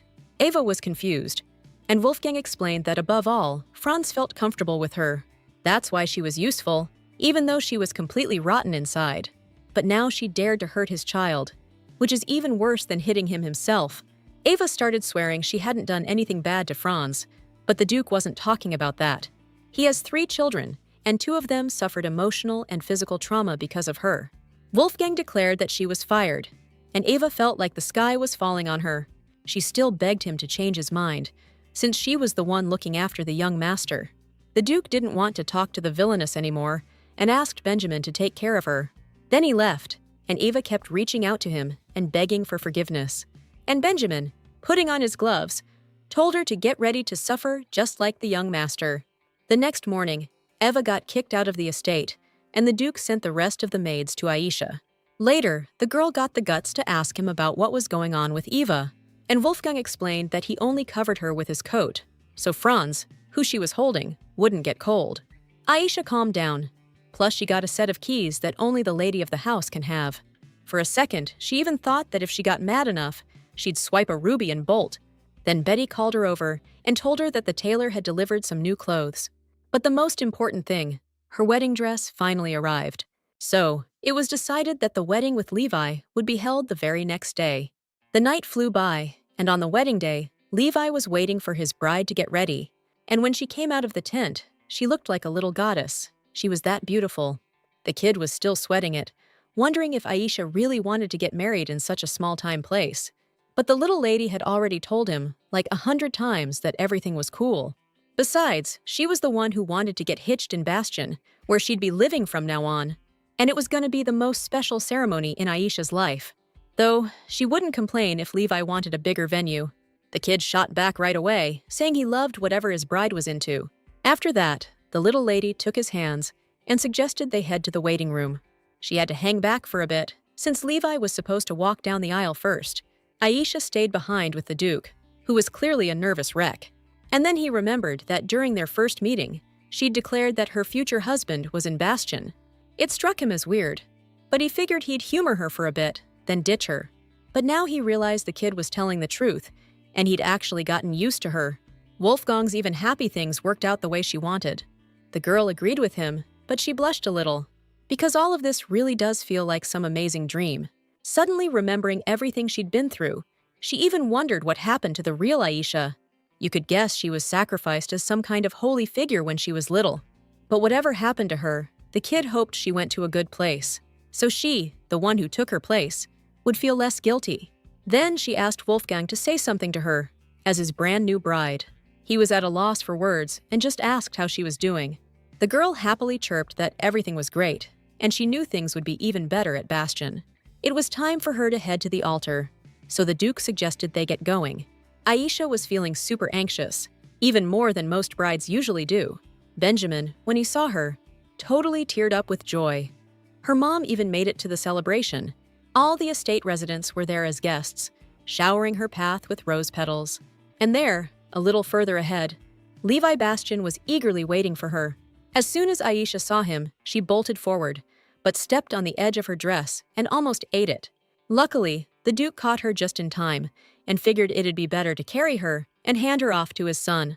But she started wiggling, wanting him to put her down, sure she could walk on her own. Wolfgang didn't argue, not wanting her to throw a fit, and set her down. The happy little thing started walking, but realized no one was following. Turning around to Levi, she asked why he was just standing there. She spun so fast, she tripped over her dress again and felt herself falling backwards. But her fiancé caught her just in time, so she didn't get hurt. Still holding her, he admitted that she looked absolutely stunning today and apologized for not telling her sooner. Then he let her stand on her own, and Aisha promised to make him happy, and that she'd do everything she could to make sure he didn't regret his choice. Levi didn't doubt that for a second, even if she hadn't said a thing. Aisha was totally wiped after the wedding ceremony. Since the wedding was thrown together so fast, only family from out of town could make it. It was still a huge crowd, but Levi cheered her up, saying she handled it like a pro. The girl gave her husband a mysterious look for a few seconds. Then, super excited, she suggested they go to the wall together tomorrow. But Levi didn't get why she'd want to go to that shady wall with the stunt performers, where it's super dangerous. But hey, she's officially a Bastion now, on paper and all, and she wants to check it out. Besides, Levi will be right there to protect her if anything goes down. The kids didn't tell anyone about what they'd heard on the day of the attack. If they'd revealed they heard the monster's voice without proof, they might have been branded as, well, let's just say, troublemakers. Levi's a demon's descendant, so no surprise he heard it. But how could a saint hear that? And worst case scenario, they'd just execute her. Suddenly, Levi stared silently at Aisha, like he wanted to say something, but was too shy. Then, he suggested kissing her, but the girl clearly wasn't ready for that, even though they're married, and Levi didn't think it was weird, especially since Aisha seemed down, and he wanted to cheer her up somehow. Still confused, the girl saw him leaning in, but stopped him at the last second. Just then, the Duke walked in with Franz, and was a little shocked by what he saw, and Aisha got even more scared. Wolfgang then explained that their marriage was just a formality, so they could just head to their separate rooms. And Franz noticed his brother's flushed face and worried he was coming down with something. To ease the tension, Aisha suggested we all crash here together, since it's a long trek back to our rooms. Her suggestion just threw the Duke for a loop, and she even winked. Levi was the first to volunteer, scooting closer to his wife, which left Wolfgang with no choice but to stick around too. And so, Aisha's first night as a married woman went down. Bright and early the next morning, they were scheduled to head to the Shadow Wall. For the girl, it was kind of a trip, and Betty was totally digging it. She wished them good luck, telling them to be careful and stay out of trouble. Then, everyone piled into the carriage, and 4 horses hauled them out of the estate. The girl noticed people were giving them weird looks, but it's all because of the ceremony. Word on the street is there's a new lord and lady in town, so everyone's all kinds of curious. And the little one decided to say hi to some folks who were giving them the serious eyeballs. She popped her head out the window, flashed a sweet smile, and people practically melted. They politely greeted the young lady, who waved back at them like a little queen. Franz noticed the girl was enjoying it, and she straight up told him he was just jealous. Things got a little tense there for a second, 'cause Aisha totally zinged him. But they didn't actually fight, and the rest of the ride was pretty chill. After a while, With the carriage rocking back and forth, Aisha drifted off to sleep, head on Levi's shoulder. Then bam! A super loud noise, and the little one jumped like she'd been electrocuted. The Duke figured it was a monster, but he kept his cool like a stone-cold pro. Monsters ain't nothing when you got 3 bastions here. No way any beast can touch 'em. The veteran knights were the first to charge at the monster. Aisha could hear screams and the monster's nasty roars from outside, and it was freaking her out. That's when the stunt squad showed up and took care of the problem, quick. They rolled up to the wall just as Levi was helping his wife down from the carriage. But the second her feet hit the ground, cheers erupted all around them. The stunt squad gave a deep bow, welcoming their new bosses. Aisha greeted the protectors and introduced herself as Aisha Bastion, which she was actually proud of now. And that's when the guys looked up and saw what a total doll they were dealing with. To these huge dudes, she probably looked more like an adorable puppy with those big, innocent eyes. But her eyes went wide because she thought she could hear their thoughts. Then they started reaching out, wanting to ask the little miss questions. The most eager one stepped up first, since he didn't look as scary as the others. The rest really did look more like giant gorillas, but they were all charmed by this little girl, who gathered her courage and declared that she wouldn't be scared of them next time. That blunt honesty kinda shocked the fighters, but nobody took offense. On the contrary, they were happy that such a cute little thing was talking to them. That decent-looking warrior offered to escort her to the ruins and hurry back. It's relatively safe there, and the girl agreed. The knight went first, then Levi, and Aisha followed behind. The further she went, the more this place gave her the creeps. Plus, climbing up the rocks was kicking her butt. Levi noticed she was barely moving and reached out his hand to help. That help was exactly what she needed right then, and Aisha thanked him. Soon enough, they reached the top, where the knight was celebrating like he'd just won the Super Bowl. But the girl wasn't feeling it. Every muscle in her body was screaming. Then she saw this weird sphere shimmering with dark colors. This is the wall? Aisha thought it was strange, because it didn't look like any wall she'd ever seen. Then she asked if it wasn't dangerous guarding it so close. But these were seasoned warriors, the bedrock and shield of the whole empire. What's more, they're part of the bastion, so no threat can touch them. The knight looked all proud and pleased after that speech, but Aisha was still blown away. Still, she couldn't argue. Those guys were seriously badass. In the end, they had to cut the wall inspection short so they wouldn't get in the stunt team's way. They all cheerfully waved goodbye to their masters, wishing them a good and safe journey. Aisha was actually glad she got to see the little monsters there, even though she was freaked out at the time. She just wanted to hear that voice again. But there was nothing. The girl figured it was for the best, when suddenly she caught a whiff of blood, and the little one got scared that something awful had happened at the mansion. Soon their carriage pulled up to the estate gates. But when they got out, they got this bad feeling, like, where the heck is everybody? Aisha got to the house first and reached for the doorknob. But Betty yanked it open, looking totally beat. Inside, people were covered in what looked like, stuff, and they started freaking out, trying to clean it all up. Betty started begging them to wait outside for a bit and was about to shut the door. But her legs just gave out, and she collapsed right at their feet. Aisha peeked through the crack in the door, and it looked like some kind of twisted Halloween party in there.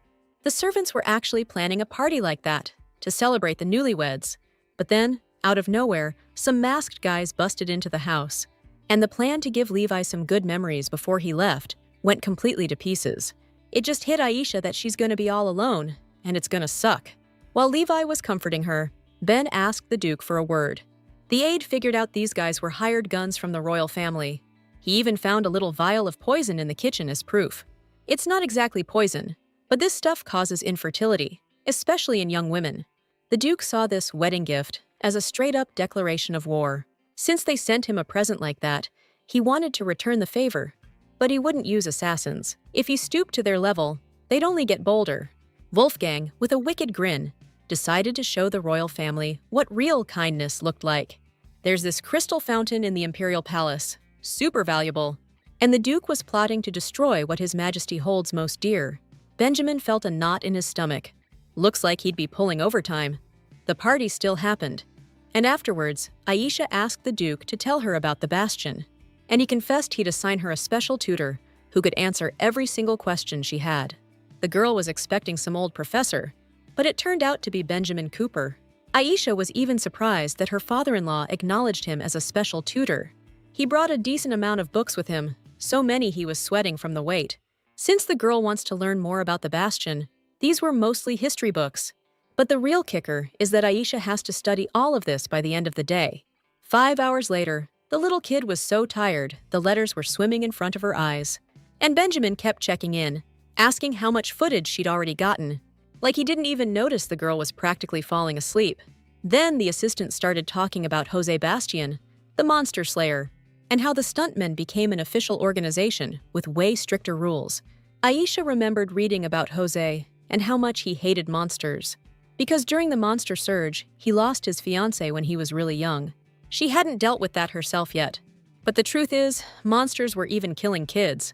Aisha also caught herself feeling weird whenever she remembered that voice. It fills her with this longing and bitterness, like the voice is conveying feelings a monster shouldn't have. Getting back to the story, Aisha learned that the leader, Jose, died pretty young. Plus, he didn't have any heirs, so his younger brother took his place. Jose couldn't remarry, because he could never forget his bride. Benjamin explained that the reason was because he's a Bastion. Then he noticed Levi peeking in and decided to wrap up the lesson. He just asked Aisha if she enjoyed today's session before they left, and the girl honestly admitted that she felt pretty powerless. Still, it just made her admire him more, since Bastions never give up, no matter what. Now she was overflowing with joy that she could have some fun with her husband. Benjamin watched them go, wishing those two could stay kids a little longer. At the same time, he admired Aisha, who managed to become an equal member of the Bastion family. Levi told Aisha he'd packed everything, since he was leaving tonight, though he could totally stick around a couple more days, if his lady wanted him to, but she asked him to head out early to make sure he got there safe. But after thinking about it and how she wanted to spend more time with him, she suggested he leave tomorrow instead. Aisha kept thinking back to that tragic love story, and she didn't want Levi to love her like that. Not if Bastion love was so reckless. But right now, she was giving him a sweet smile and keeping the mood light. And they strolled around outside till sunset, just soaking each other in. At dinner, Aisha suggested they all sleep together again tonight, before Levi left. This time, Franz wasn't feeling it, saying they're not kids, and the girl asked anyone who refused to raise their hand. Nobody did. But Aisha noticed that Franz was actually eating his veggies today. His plate was empty real quick, actually. Meanwhile, the Duke and Levi hadn't even touched their vegetables. The younger Duke then declared he was just like his mom. That's why he was different from the rest. And Catherine loved both veggies and sweets. At the mention of the late Duchess, Wolfgang suddenly felt under the weather. Aisha even got worried about him. But he remembered something about his wife for a second. It was back when Catherine was still alive, and he hadn't eaten his carrots. Naturally, his wife gave him a hard time about not finishing the healthiest thing on his plate. The Duke just wasn't feeling it, and his wife immediately got ticked off. I mean, if the head of the family's a picky eater, how are the kids ever gonna learn to eat right? Cartina shut her mouth and just waited for her hubby to choke down those little bits of veggie. But seeing that words weren't getting through to him, she gave him a good, solid thwack on the head. She always popped Wolfgang one when he refused his veggies or dessert. After dinner, when Aisha had already gone to bed, there was a knock. With her okay, the Duke and the boys came in to wish her good night. The little one was lying there, all wrapped up in her blanket, with a sad look on her face. But the boys were starting to suspect this chick was up to something, again. I mean, she was pushing for everyone to sleep together for the sake of family bonding.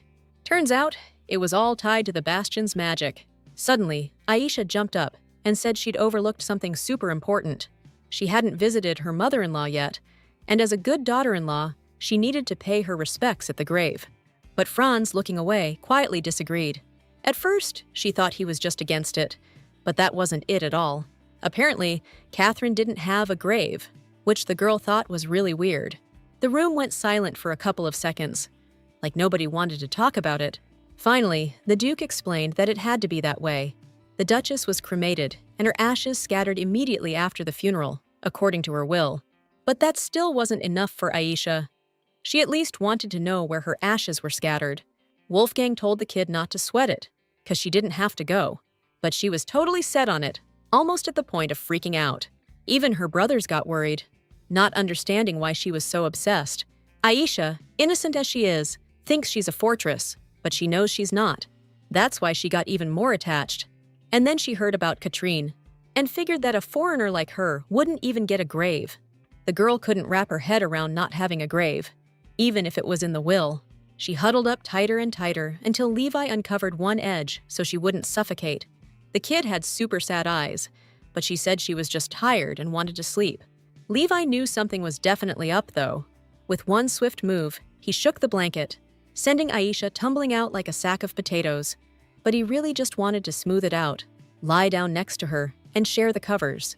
Then, he whispered softly in her ear that he'd do everything exactly the way she wanted. Aisha was flattered by his attempts to butter her up and his eagerness to please her in every way. But she started to wonder why he only said what he thought she wanted to hear. The boy's answer was simple: because he was really into her. Just then, the Duke yanked the blanket off them, worried they were getting into something they shouldn't. Then, he clarified that they had both decided to get married, not just date. Backing up his dad, Franz dove onto the bed between Levi and Aisha, promising to stay there for a while. But then the little girl grabbed Wolfgang's hand and yanked him down towards her in one swift motion. He lost his balance and tumbled down near the kids, and Aisha felt a surge of happiness, seeing them all together like a real family. The Duke still felt a little awkward, but his daughter-in-law assured him he'd get used to it soon enough. And they all spent the night together again, kinda watching over each other while they slept. That same night, Aisha had a really bizarre dream. It was like she'd become a mother, but instead of normal kids, she had 2 eggs, one black and one white. To her, it felt both totally weird and completely natural at the same time. Then these eggs started swirling around her in the air, taking turns calling her Mom. Suddenly, Levi appeared behind her, looking totally calm. Pointing to the bouncing eggs, he assured her that they really were their kids. But looking at his wife's confused face, he realized she didn't remember anything. Leaning in close, he started whispering about what they'd been up to in the attic. The whisper sounded so messed up, Aisha woke up screaming her head off. After calming down a little, she tried to figure out what that crazy dream about eggs was all about. She wanted to talk it over with Levi, but found she was all alone in bed. The girl bolted out of the room like a shot, just in her nightgown and slippers. She ran into Betty, who got all worried seeing the little miss in such a state. Aisha explained she was looking for Levi, and the maid confessed he'd already left. The young master hit the road at the crack of dawn. Just didn't want to wake his wife. He'd never seen her sleeping so soundly, and he told everyone else not to disturb her either. Aisha was still bummed though, 'cause he just took off without even saying goodbye. But then Betty pulled out an envelope that Levi had asked her to give to his girl.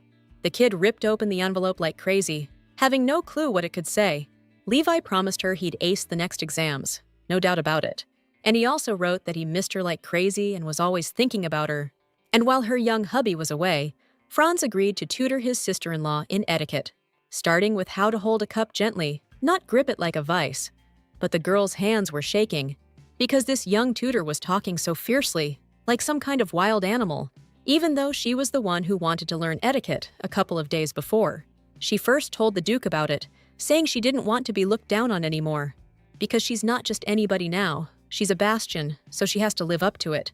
She even managed to find herself a teacher, Franz, who himself just found out. The kid made a face, but Aisha cut him off and asked him to help out. How could the Duke refuse? Especially if she gets 90 points from Franz. Wolfgang will give her a gift, but he didn't say what it would be. The girl, now totally fired up, declared that she'd definitely get the score she needed. It sounded bold, but in reality, it was harder than she thought. I mean, just to drink tea, you gotta hold the cup. Just so and straighten your back and posture. Aisha felt like it'd be faster to just obliterate the whole concept of tea ceremonies worldwide. The maids were trying to encourage her, saying that she was already spilling fewer crumbs from the cookies.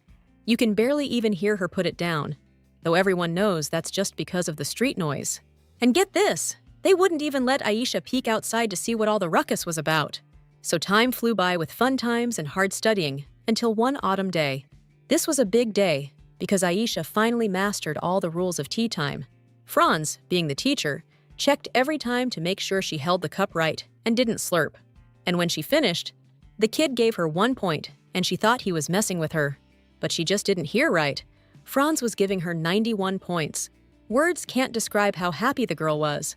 After going through that kind of survival school, what made her happiest was that now she could get a gift from her father-in-law.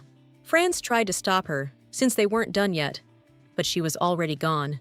Arriving in the study, Aisha was bummed, because the Duke couldn't give her a gift. Of course, the girl started kicking up a fuss. She'd been through hell, after all, and the Duke asked her to wait an hour, which wasn't really that long for her. While she was waiting, Aisha saw a maid outside the window, wearing a blood-stained apron and dragging someone by the scruff of their neck. The kid realized the mercenaries were up to their usual dirty work again, and she told the Duke that she wished she knew how to protect herself too. Wolfgang didn't see the point, since there were plenty of people around to protect her. The girl argued back, saying anything could happen, and she wouldn't be able to do a thing. After thinking for a bit, the Duke agreed that she had a point. And dipping his pen in ink, he decided it was time to call on someone. Someone they hadn't spoken to in a long time. Baroness Maine. He shared this thought with Aisha, but she couldn't figure out why it had to be her mom. Just then, Benjamin walked in and reported to the Duke that everything was set. Wolfgang was already looking forward to this moment and offered his sister-in-law his hand, inviting her to come with him, and she'd finally get her present. The little one was stoked. Her imagination was running wild about what it could even be, but they blindfolded her on the way since it was a surprise. And to keep Aisha from falling, the Duke carried her the whole way, which she didn't exactly hate. She figured it had to be something huge. That's why they were keeping it under wraps. Soon, Wolfgang set her down, and she smelled grass. When they took off the blindfold, the first thing she saw was green leaves. But then she saw the huge greenhouse, everything sparkling like crystal. The girl was totally blown away, her eyes darting around. She was beyond thrilled. But she was surprised it was built so fast, 'cause a structure like this takes way more time. The Duke himself picked out everything here, from the design to the materials. He confessed he was going to give it to his wife 6 years ago for her birthday. But the funeral happened first, and the whole project got abandoned. That's how Aisha learned that Catherine loved flowers and, well, everything alive. The girl even wanted to give the woman props, but, kinda impossible. But she can thank her father-in-law, and bowed to him practically to the floor, saying she was super happy to get such a gift, and she was sure Catherine would say the same. The Duke was hit with a wave of emotions. He even thought for a second his wife was wandering the gardens. But he knew it was just his imagination playing tricks on him. Snapping back to reality, he was just happy the little one liked her gift. A month later, after Aisha got the greenhouse as a present, winter snuck up on them. The kid was fighting the cold every day, still not used to the freezing temperatures. One day, priests from the Holy Nation came to visit. That definitely threw her for a loop. But she decided to go see what was up. She wrapped herself in a blanket like a mummy, so her nose wouldn't freeze off on the way. Plus, she didn't want to show her face, remembering those priests from before. Betty thought her behavior was a little weird, since Aisha usually wasn't shy about showing off how gorgeous she was. But she couldn't admit she was terrified of getting caught again and shipped straight back to the temple. That's why she made up that excuse, and was even kinda glad it was cold. Stepping onto the upper platform, she spotted 5 priests down below. Every year, the Holy Nation sends priests and knights here for support. She remembered the servants talking about it, and they weren't exactly thrilled. They figured the priests just show up every year and do nothing but eat their food, which meant more cooking, and then cleaning up after them, so the servants hated them. But they can't refuse them because of the High Priest's seal.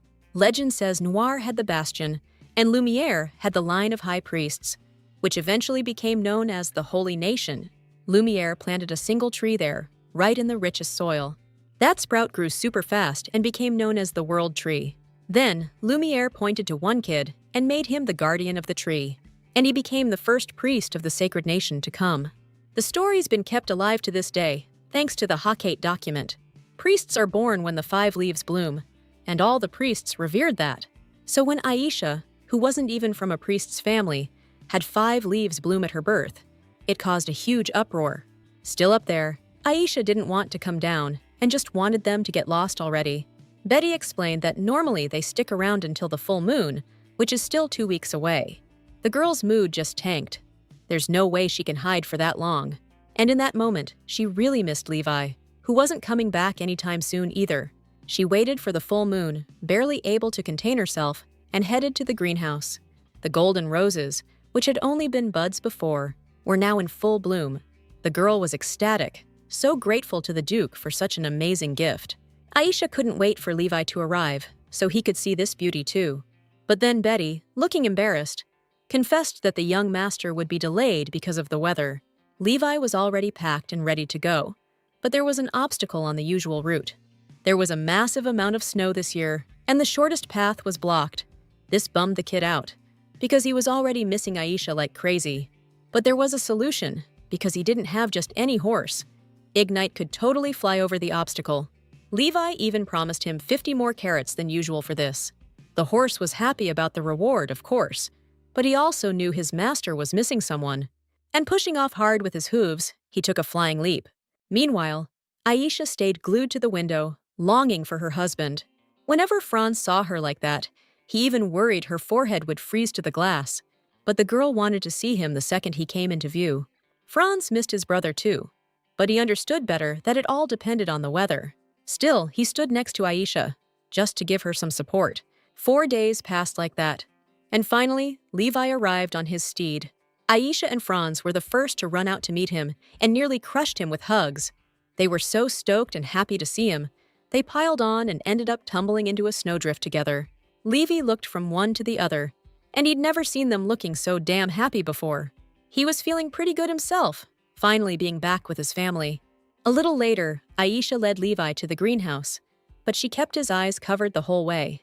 It wasn't until they were inside, and the warm, flowery scent hit his nose, that she let him open his eyes and see the amazing structure. Levi looked around, but this place felt familiar, like he remembered it somehow. And while Aisha was having a blast, showing him the golden rose and the other flowers, the kid felt a pang in his chest, not because the place reminded him of his mom, but because it was a gift for Aisha. Last time the gift didn't work out, and it ended in disaster. Levi didn't want anything terrible to happen to this little one either. He walked up to her with such a serious look that Aisha got all worried. But he didn't admit his fear, because he wanted to believe she'd be with him forever. Soon, the Baroness arrived, the one in charge of Aisha's physical training. Sometimes, especially when she had to haul logs while keeping perfect posture, she almost regretted her wish. A couple of days before, at dinner, the Duke reminded her how she'd asked to learn to defend herself. First, Wolfgang asked what kind of weapon she'd like to use. The girl thought about it. She'd somehow skipped over that part of her wish, and the Duke suggested a whip, believing it would be a very good fit for such a little thing. And just a couple days later, she was lugging a log around, and there wasn't even a whip in sight. But the Baroness was saying that any skill starts with physical conditioning. After a few laps, Aisha collapsed on the floor, dropping the log, and couldn't even get up. Seeing that Aisha was really wiped out, Maine decided to call it quits for the day. She's not a monster after all, but there would be more tomorrow, which sounded like a threat to the girl. The brothers felt for Aisha, especially Levi, knowing how tough it was for her. And she was practically sobbing, because now she wouldn't even be able to go on a date with him. Right on cue, Franz needled her, saying it was just an excuse to skip training. But no one's really forcing her. She could always just bail on the whole thing. Aisha was more worried that Levi would be leaving again soon. He has to study at the academy for 10 years. Levi's only done 2 years of schooling, which means 8 more to go, and it's killing her. After Aisha recovered a bit, she was hanging out with the guys. They noticed someone showed up and started peeking around the corner. Some aristocrat came to see the Duke, and you could tell by his tone, his offer was garbage. He wanted to lure Aisha away under the guise of education, but the Duke said she had no interest in that. The aristocrat was straight up fuming that Bastian rejected the offer. I mean, this was a recommendation from Her Imperial Majesty herself. This chubby dude in a ridiculous feathered hat tried every angle to get a deal. But the further the conversation went, the more Wolfgang lost his cool. And then the aristocrat threatened that something unfortunate might happen to Levi's marriage certificate. He'd heard they hadn't even looked at his case at the Imperial Palace yet. Every aristocrat has to submit their marriage certificate to the palace for approval. And it's only considered legit if it's got the Emperor's seal on it. Hearing that fat jerk's threats, Aisha realized she still wasn't officially a Bastian. The girl actually shuddered when Levi covered her ears, so she wouldn't hear the bad news. He was sure everything would be fine, and told her to ignore that slime ball. The girl wished his words would come true, but she knew how harsh things really were, and she was super worried they might not accept their marriage at the palace, the same place she died before. So she decided she wouldn't give up, and would do everything to make sure their marriage was accepted. and with a sudden burst, she ran towards the Duke and his guest. Wolfgang was about ready to toss him out by the scruff of his neck. And then she just blurts out that she agrees to this guy's offer. The Duke was floored by that. I mean, she doesn't even know what it is. All she knew was it was an offer for her, and it was her choice to take it or leave it. Then she asked the fedora-wearing dude to hand over the document he was offering her father-in-law. But he started getting all puffed up, saying she's just a baroness from some backwater province. Plus, she doesn't know any manners, and he's practically disgusted to even talk to her.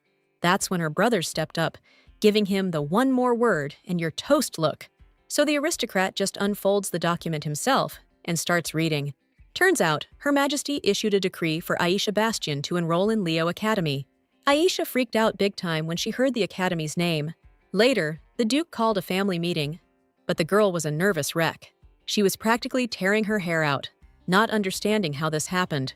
But it was already decided. Nothing she could do about it. She'd have to live with it.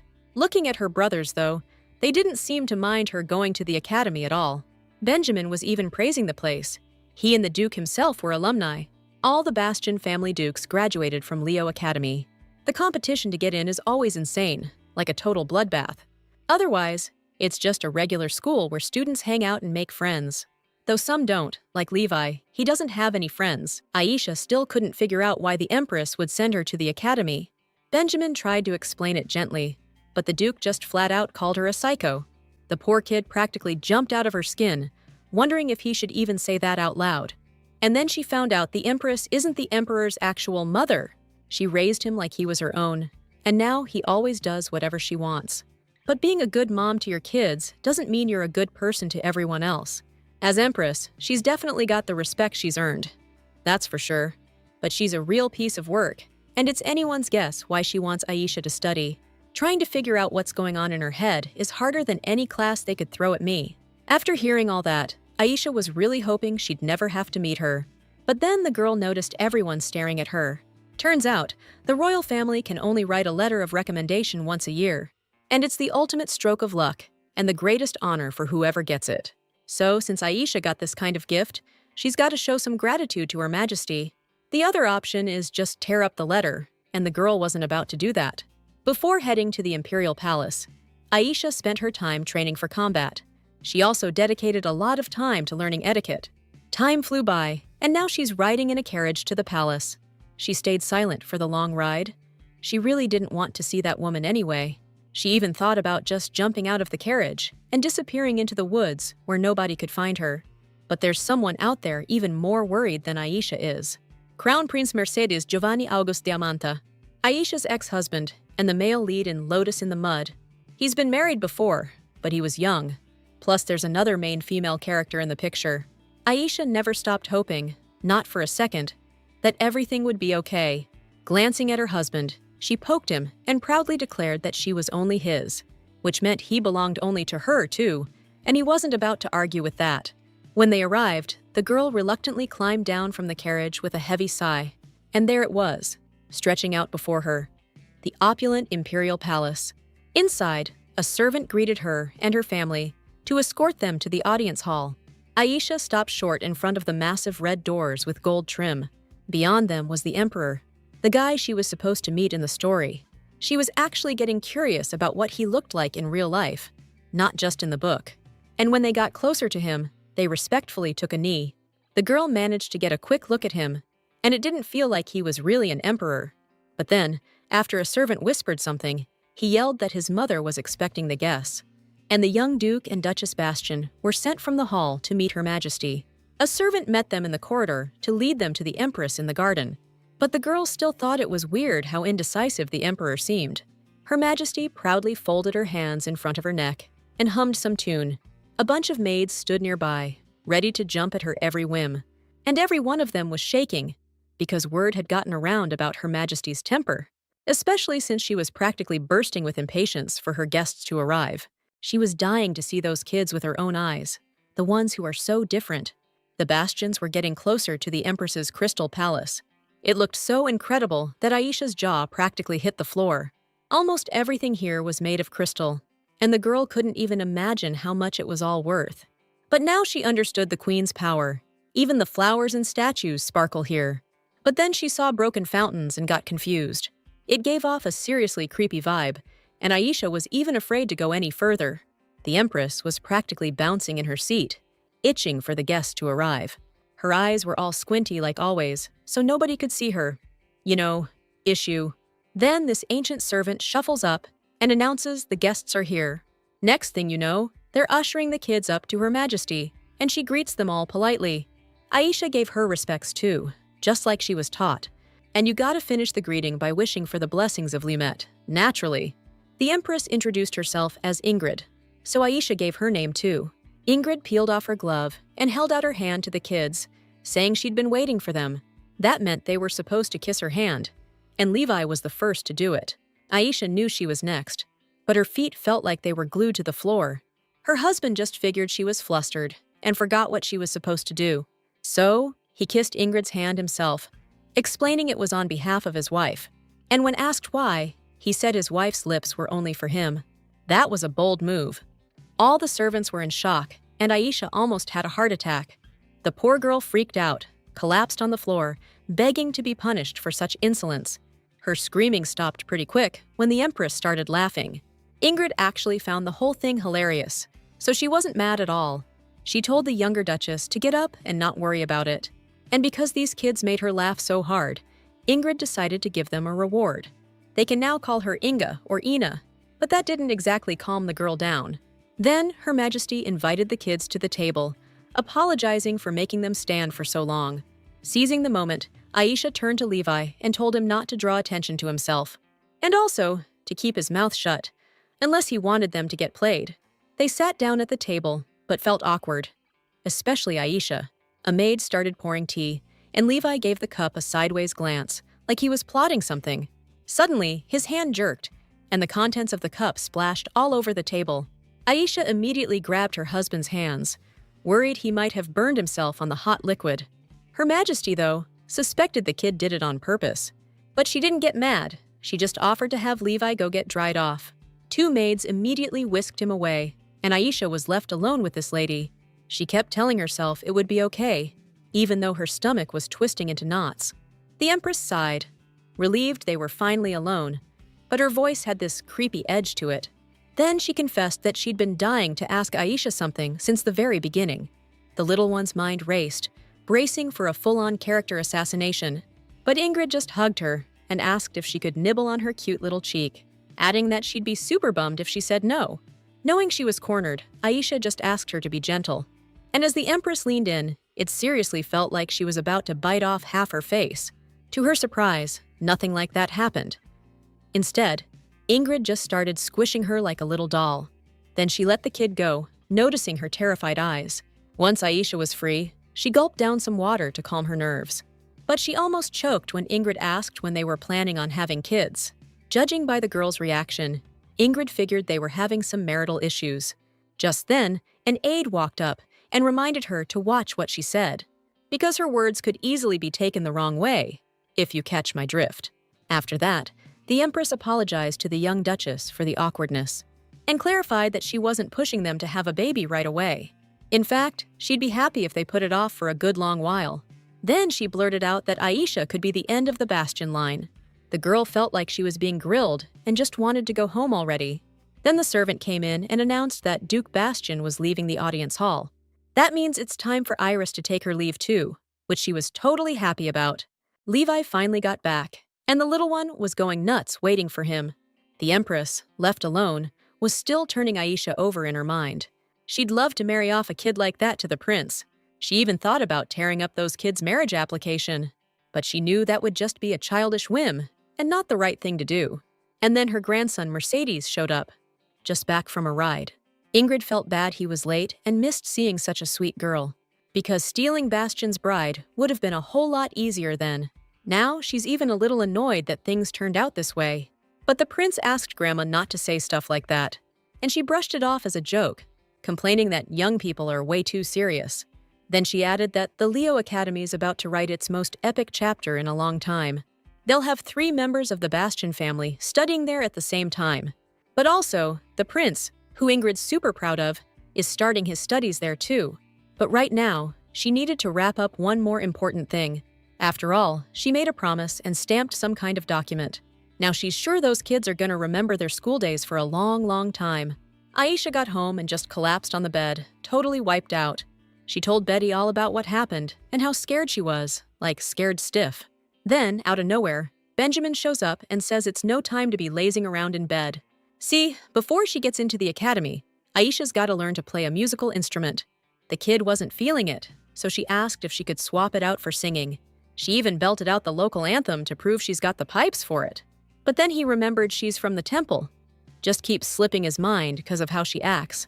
Still, he was impressed, because singing's part of the academy's curriculum too. After that, the little one could finally crash and flopped back on the bed. She tossed and turned for a while. Couldn't shake the recent stuff out of her head, especially the way Benjamin brought up her being from the temple. She actually got curious about how the other kids were doing, especially Tom, the one who helped her escape that awful place. It felt like ages ago to Aisha now, and she felt a little guilty that she was the only one of those kids living a good life. But the main thing is, she's alive, and now she needs to hang in there. After a while, Duke Bastian's carriage arrived at the academy gates. People started whispering that the Duke's second son was enrolling, and some girl with a letter from the Empress. But the students got out of the carriage in a unique way. Levi was dragging Aisha, who wouldn't stop complaining. And since the Duke himself and his second son were right behind them, nobody dared to snicker at the scene. Turns out, Benjamin's little running carriage test was finally catching up with her. Aisha wasn't just feeling a little under the weather. She looked like death warmed over. But then people started whispering that she'd been sick since birth and didn't have much time left. To shut those rumors down fast, the little one asked Levi to put her down. But he stubbornly kept carrying her, worried sick about her health. And then the Duke grabbed her and literally ripped her off of Levi like a stubborn barnacle. He thought they were getting a little too friendly, so he broke it up. An announcement went out for all the new students to head to the auditorium. Only Franz and Aisha went, and the hall just seemed absolutely massive to her. After they sat down, she could feel the sharp eyes of the other students all around her. She knew they were curious, since she got a recommendation letter. And she's also the Duke's wife. Next up, the director, who's also kind of the academy's mascot, a lion guy, took the stage. This short, kind of chubby dude introduced himself as Molly Holika. Aisha thought he seemed like a pretty good-natured guy. But then he hit us with a serious warning. This ain't no party, it's time to grind. The way his eyes and voice changed so fast, it sent chills down almost everyone's spines.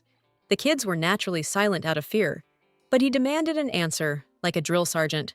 When the kids agreed, he roared even louder that he couldn't hear them. Seriously, just like in the army, when some angry officer is chewing out the troops. Then, just like that, he was all cute and chubby-cheeked again, like nothing happened. Next on the agenda, he's gonna introduce us to 3 students who are supposed to be role models. First up, he asked Franz Bastian to step forward and come to the podium. The kid headed towards the principal, and Aisha cheered him on from her seat. Next up is Mercedes Giovanni August Diamanta. Aisha was itching to know who the third worthy student would be. And then she heard it was Sophie Wren, and a chill ran right through her.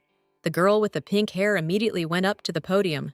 Sophie's the main character of the novel, but for some reason, Aisha suddenly felt a really bad vibe.